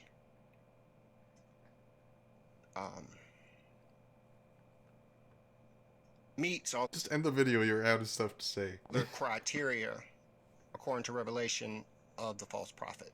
Sorry, I couldn't get my words right there, but please just believe in Christ as your Savior and Savior, because He is your only way. Well, how do you... What Corona? What Corona? Oh, look, guys, $600 stimulus checks are on the way. Now that you lost your job or business, hate your fellow American for wearing or refusing to wear a mask, or follow state-enforced unconstitutional lockdown orders, here's $600 to pay for your rent, mortgage, lights, gas, food, and whatever other needs you have. That's the reality of it. Oh, this is my... Actually, let's see what this guy That's the reality of it. Oh, this is my family member, this is my cousin, this is my brother, this is... I knew people that their mothers ain't mess with them. Everybody don't mess with you. Stop thinking people mess with you and everybody wants you to win, that you'll be so disappointed and you be... Yes, this is one of those it's motivational speakers like, that's why you're a broke ass and nobody likes you, you never get any women. But you ain't like me, because I work for it. I'm always grinding. So you go on Instagram, people ain't really about me, people don't really show me the support. They ain't been showing you support. You just blind. You don't want to respect the signs. And everybody think just because you're fucking somebody, y'all having sexual relations, that don't mean they rock with you. That don't mean they want you to win. Stop being disappointed and start respecting the signs. Everybody deaf, dumb, and blind to all the signs you've been going through your whole life. You would have seen you when you was at the bottom, you was trying to get up. They ain't pull you up just because you was having sex with them, just because they family members. No, they ain't nobody pull you up. It wasn't about all that. So you got to be in a position in life to realize, stop the bullshit, stop being dumb, stop being stupid, stop thinking somebody really care about you materializing your dreams. Why should I care about you materializing your dreams when I never materialized a dream in my life? Everybody don't. That's the reality.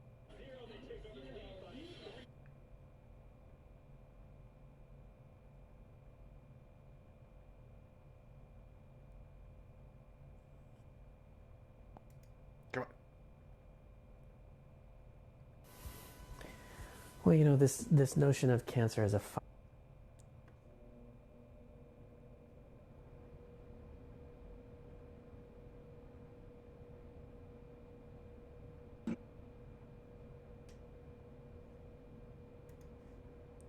They're still going on in this old Q post. Let's see what Scott play with fireworks. What's up, Clapper? Hey, what would you bet me if I told you I can light that firework without fire? Without a match, without a Bic lighter? What would you bet me? How is it possible I can ignite that fuse without fire? Might have a magnifying glass? Come on. Come on. With my lightsaber, of course. Caution. Power is on. Let's see. That was close.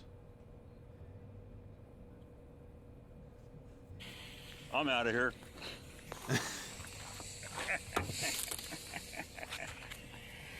I mean, Scott's just living his best life. He's just talking about weird conspiracy theories, sitting on his computer, just like super happy about every conspiracy theory he reads. He's playing with lasers and fireworks. Like, this man is at peace. He has achieved oneness. Trump 2020! Wee-hoo!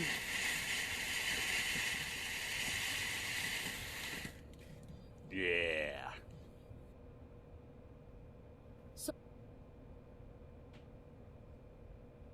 My original post was in reference to what people refer to as the white power symbol. Now, I'm a flappy speaker and I talk with my hands, and people were freezing my videos to imply that when I made a point using my fingers, I was throwing the white power symbol. Now, if I was the only one to speak like this, or the symbol meant nothing other than white power, then I would obviously take that note and retrain my body to speak differently. However, I am adamant that this symbol does not belong to the white supremacist community, and we shouldn't respect these communities of hate enough just to roll over and allow them to have things that they have no right to. Context. Okay, fine. Good point. Attention all drivers, all delivery drivers, anybody with a fucking car. You should know by now when it's freezing outside, there's lots of snow, lots of rain. You should probably, once everything settles down, you should probably take your car out for a little drive. Even days that you don't have to go out. At least that's what I heard. I heard it helps your car, like stay warmed up, and that way it prevents it from being broken down. Look at all that snow, all that ice. So I just turned on my car for a little bit. No, never. Yeah. Look at it. Chicken head. What? Fuck it up. Do your dance. Do your dance. Do your dance.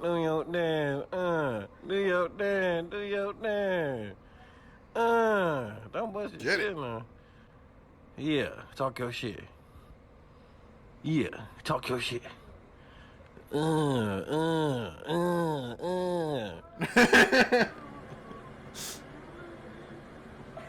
he's gonna fall on his ass. Oh no, he's good at this. Oh no. Alright everyone, so this is what I've been... Traffic ticket, you said she was doing what? 45? So happy new...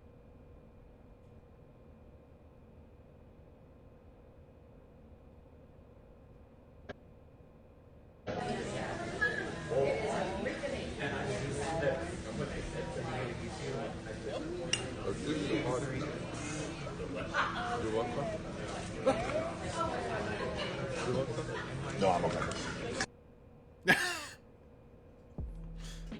This is for all the patriots that are going to DC on January 6th. Here's a few ways to protect yourself legally. If you didn't see my last video on brass knuckles, check that out. Basically, oh God, go buy some cheap costume jewelry rings that are made of stainless steel. You can probably get each ring for $10. Put one on each finger, some nice big square rings, and now you've got brass knuckles to knock. Yeah, dude, it's still gonna be assault with a deadly weapon. If somebody... You're gonna end up fucking your hands up punching people with those rings on. They're gonna swell your hands up. You're not gonna be able to get the rings off. And they're gonna arrest you and see, okay, this guy has obviously, like, makeshift brass knuckles on. Well, I mean, unless the cops will be like, there's nothing to see here. We're perfectly fine with this obvious attempt to skirt the law and have brass knuckles. Their teeth out. Number two, you probably can't bring a flag with the pole because it can be used as a weapon. But if you're disabled, those canes with hidden swords, I'd use those. Jesus. I suggest everybody. I mean, I'm pretty sure they're too cowardly to actually do anything. Nothing's really gonna happen. I mean, maybe it's a little bit more likely that somebody gets punched with a bunch of rings or something like that, but these guys are just like, oh no, we're not violent. Just bring weapons, though. Go buy a cane, and they have it so they can use it for a defense mechanism. If the cane isn't heavy enough, you take off the bottom part of the wooden cane, the little rubber end, drill it out, and pour lead into it. And when that lead dries... What the fuck? You're saying drill out a wooden cane and pour molten lead into it? I'd love to see that happen. Just... Now you've got a cane, depending on how big you make the hole, you can go from a pound to 5 pounds. It's up to you. Not encouraged. You've never done that, sir. There's a clear reason why that would not work. But I do encourage you to wear your costume jewelry, and I do encourage you to bring a walking stick, a cane, if you will. Because just a walking stick, they might take that away. But if it's curved like an actual cane, you can get those at any drugstore for probably $30. Nazis and racists like the Proud Boys. Do you realize that this is the Proud Boys leader? Yeah, and it caused a big fight with the Nazis that are in the Proud Boys that think it's all just like, it's obvious we're all racist. We need to get this guy out of our leadership. Like, literally, that's why they made Enrique Tarrio the most visible leader of the Proud Boys. So that idiots will say this shit. They're like, see, they got a black guy that rules it. They're not Nazis. Even though it's such an obvious... they're just literally tokenizing the dude. The Proud Boys aren't white supremacists. They're against hate groups, including KKK, Antifa, BLM, the list goes on. Any liberals want to explain to me why we took the greatest economy in American history and threw it in the garbage over something like this? Comments are open. Any liberals? Okay, Pelosi. You and Mitch McConnell, your house got fucked up. Okay? Everybody in the world see that coming, but you guys are upset about that. But you're not upset when you allow Black Lives Matter to destroy small businesses and burn and... Oh, shut up! Now from the top, make... Hey! Good.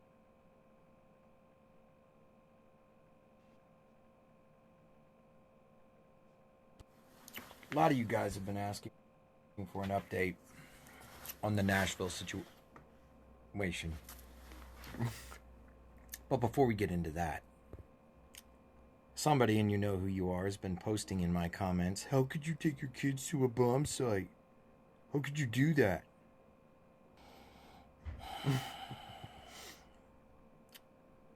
Do not insinuate for a second that I would ever knowingly put my kids in danger. The FBI had cleared the area of any further threat. There was a 5... You don't have to bring your kids block cordon, and we were behind the line. There were police officers and FBI agents at every possible entry, cell phone dampeners, and a no-go fly zone for drones. The area where we were, over 300 yards away from the actual blast site, it had perfect structural integrity. There were lines, we didn't cross them. So I'm failing to see what your point is, with hundreds and hundreds of other people down there looking and seeing what was going on, dozens of kids running around. My children were closely supervised, and both parents were there. So calm your tits. You will be banned for saying stupid shit like that in my comments if you do it again. Good to know he gives you a warning first. Now, the current working theory is that a laser hit Nashville, not a bomb. Oh, Jesus, dude. How? How are you coming up with this shit? Before you say anything stupid like, we don't have that, or that's science fiction, don't say something stupid like that didn't happen. Take note of this post here. U.S. successfully tests laser weapon that can destroy aircraft mid-flight. So I'm pretty sure a stationary target would be no problem. Lasers don't make explosions, though. They literally burn the drones and aircraft down. It's like Scott with his laser pointer. That's what you're doing. Now that said, I'm not much on conspiracy theories, but we can't deny at this point. You're not much on conspiracy theories? Shut up. That voter rolls and this building had strong ties to the software company Dominion and to Smartmatic. Did they destroy evidence? Probably. Can we do anything about it? Yes. I'm going to say this once. Stop getting distracted. Your attentions and your energy should be on getting your ass to DC on the 6th of January. If you can't do that, you should be in your state capital marching. And if you can't do that, you should be helping someone who can do one of the two. Do something. It's time to stop sitting on our asses, guys. We've been comfortable too long. So January 6th is going to be around. It's like, is somebody going to do something? I know there's like 10 of us here, but somebody do something. I got a bunch of rings on my fingers. Okay, but where's everybody else? I don't know. Nobody's showing up. And now we're just malcontent, sitting here complacent. That is not going to change anything. So regardless of what actually happened or did not happen in Nashville, keep your eye on the prize, Legion. I want to thank everybody who follows me. I will give you as much updates as I can. I will be as honest as I can. All right, guys, I just want to thank everybody for being in my Clapper family. There's 4 patrons so far. I really can't tell you how much I appreciate the support, and it's much needed right now. Fantastic. You know, maybe I should shave off the beard so it looks a little more streamlined. But everything fits fine. I gotta put my camera here, and I'm gonna put a battery on the back to plug my camera. I'll be keeping an eye on Too Furious when the footage of January 6th comes out. Camera into. He's doing the base stick man shit. And that way I can keep my channel. You know what? I don't even have to do that. I ordered some external batteries. So, what do you guys think? How retarded do I look? Yeah, I look pretty fucking dumb, don't I? But, I mean, you know what? When Pence doesn't do his job, and everybody's totally fucking panicking, I'm gonna have no problem with my eyes getting fucking maced, which is absolutely the... As you can see, there's vent holes in those goggles. And, I don't think they're gonna work as well as you think they are. And if you don't shave that beard off, you're going to get pepper spray in your beard and your hair. And it's going to be very unpleasant for you. So. Worst part of being maced. Dude, where am I? And bumping into people, especially when it's a large fucking crowd getting maced. And now there's a stampede and you can't see. Now with all that said, with the rambling, etc., I used to work in occupational health and I did fit testing. So if you come to DC and you have a respirator and you don't know how to properly test or fit that mask to your face, come to me, come see me. I'll be more than happy to make sure that your mask fits you properly, because the last thing you want is to have a mask but still be breathing in pepper spray or gas. And if you don't have a respirator yet and eye protection, why not? Why are you even coming to DC? Because I'm telling you, I'm not saying my people are, I'm not saying anybody I'm going with is going to be stupid. But I have a feeling when Pence possibly surprises us and does his job. But if he doesn't, when Pence doesn't do his job, people are going to get rowdy, and you don't. Oh, it's the whole January 6th thing meant to go after Pence? This should be interesting. Want to be in the middle of a stampede, getting gassed, and not be able to see. It's very. What, are you guys going to charge the White House when Pence doesn't do what the weird conspiracy theory you guys convinced he was going to do? I'm going to stick this in oil and create a fireball. Watch this. 2,000 degrees. Ladies and gents, this is the moment you've waited for. You've been searching in the dark, sweat soaking through the floor. This is the part where you like your shit. There's an ache that you can't ignore. I'm going to stick this in oil and create a fire. I can't help but laugh at this thought. I've got to congratulate all my liberal leftist pro-mask wearing folks out there. All right, y'all remember me covering.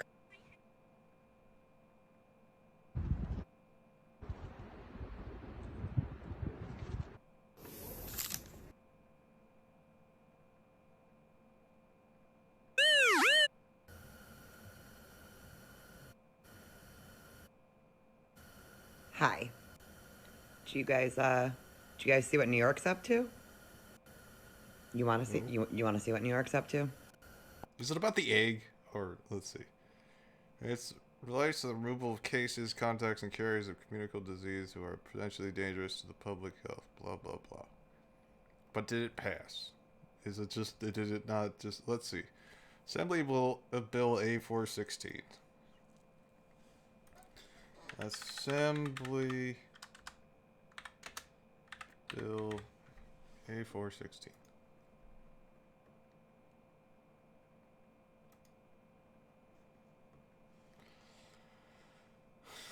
Sponsored. Okay, last bill status in Assembly Committee. So it hasn't even been voted on yet.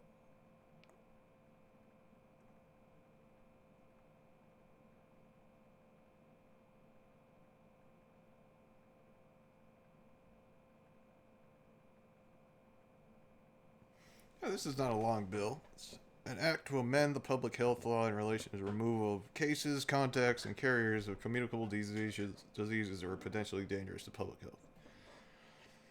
The people of the state of New York are represented in Senate and Assembly do enact as follows. The public health law is amended by adding a new section 2120 to read as follows. Removal and detention of cases, contacts, and carriers who are or may be a danger to public health. Other orders. 1. The provisions of this section shall be utilized in the event that the governor declares a state of health emergency due to an epidemic of any communicable disease. Oh wait, never mind. 167 more lines. Upon determining by clear and convincing evidence that the health of others is or may be endangered by a case, contact, or carrier, or suspected case, contact, or carrier of a contagious disease that, in the opinion of the governor after consultation with the commissioner, may pose an imminent and significant threat to the public health resulting in severe morbidity or high mortality. The governor is his or her delegee, including but not limited to the commissioner of the heads of local health departments, may order the removal and or detention of such person or of a group of such persons by issuing a single order identifying such persons either by name or by reasonably specific description of the individuals or group being detained. Such person or group of persons shall be detained in a medical facility or other appropriate facility or premises designated by the governor or his or her delegee by complying with subdivision 5 of this section. So blah blah blah, you have to name people specifically and provide evidence why they're a danger to public health. So it's I mean, I haven't read the whole thing. I don't know. I probably won't pass because everybody's freaking out about it. But it's... oh no. Huh? Do you want some ice? Huh? Wait, huh? what? Do you want some ice? Huh? Did you paint your cat's nails?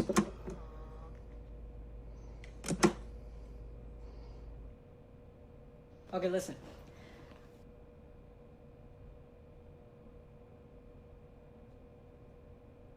Let's see what Joe Q says. Here are a few basic self-defense moves you should know when going to DC January 6th. This guy's such a total LARPer. You're full of shit. You've never been in a fight before. I can tell. Number one, if somebody jumps on you, let's say they've got you on the ground, they're strangling you. Number one, get both of your hands, hit them as hard as you can. You will blow out their eardrums, and that will... Dude, seriously? You know what?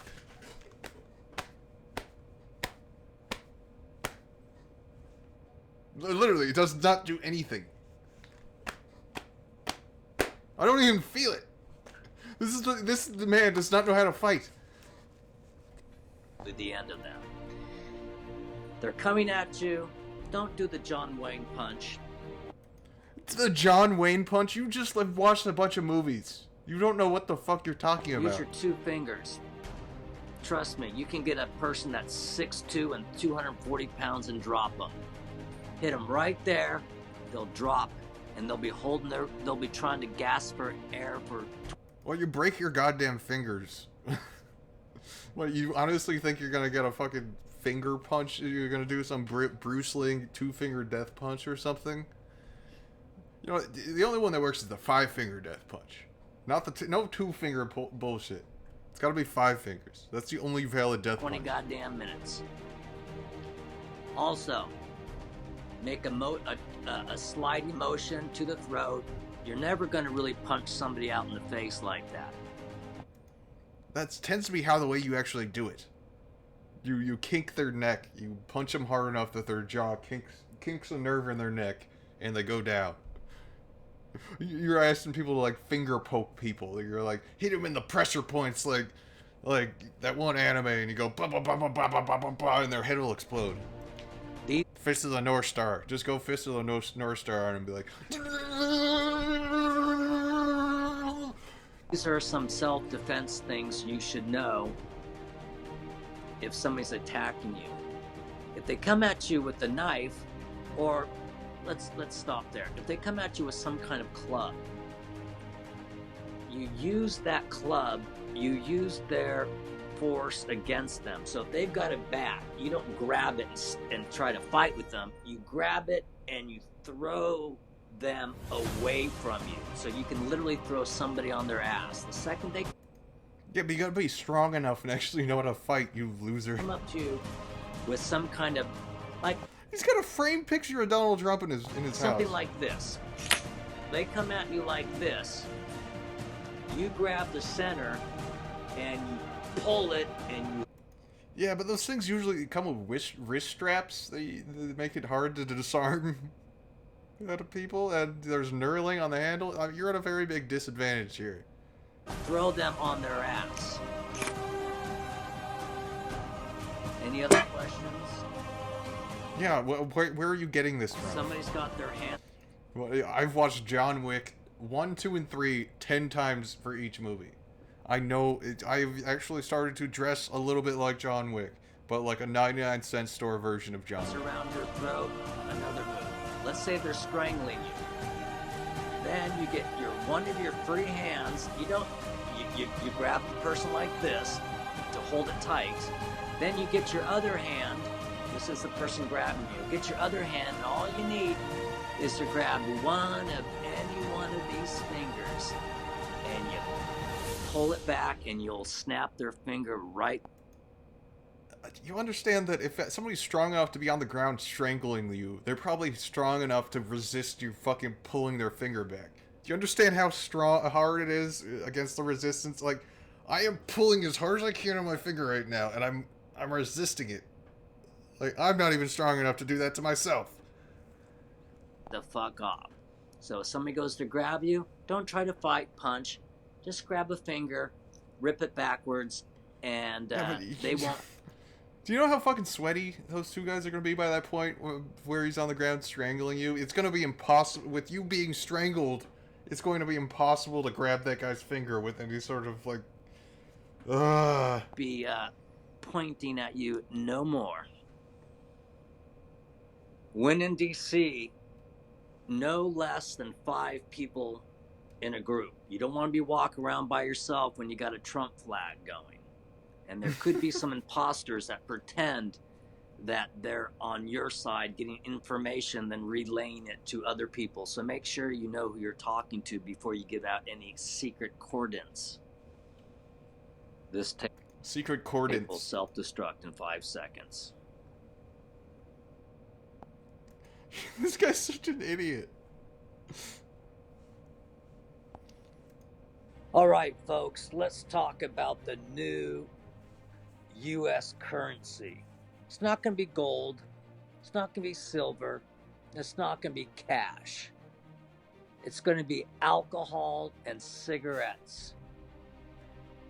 You should even if you don't drink or smoke, you better start buying cigarettes by the carton and a bunch. I mean, he's kind of right. I mean, you'd probably be able to trade cigarettes for food better than you would be able to trade like precious metals for food, because at least you can smoke them. Gold's just kind of there until the economy recovers enough. It's like, we need cigarettes during the Civil War, because I smoke 2 packs a day. Whiskey. Because when people get stressed out, they want to smoke their cigarettes. Give you a good example. Let's say you need your lawn mowed, and it's normally $50 to have somebody mow your lawn.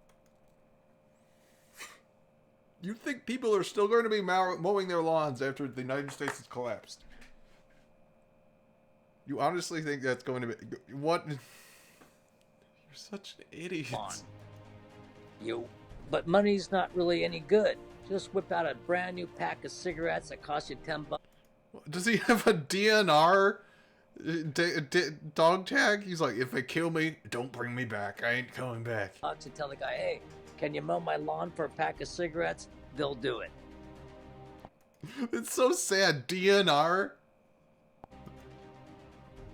The reason bars are open in a lot of places is they don't want people to be going through the DTs, and then the shit will really hit the fan. So stock up on Marlboro Reds and Camels, cartons, and Jack Daniels, whiskey, whatever you can get.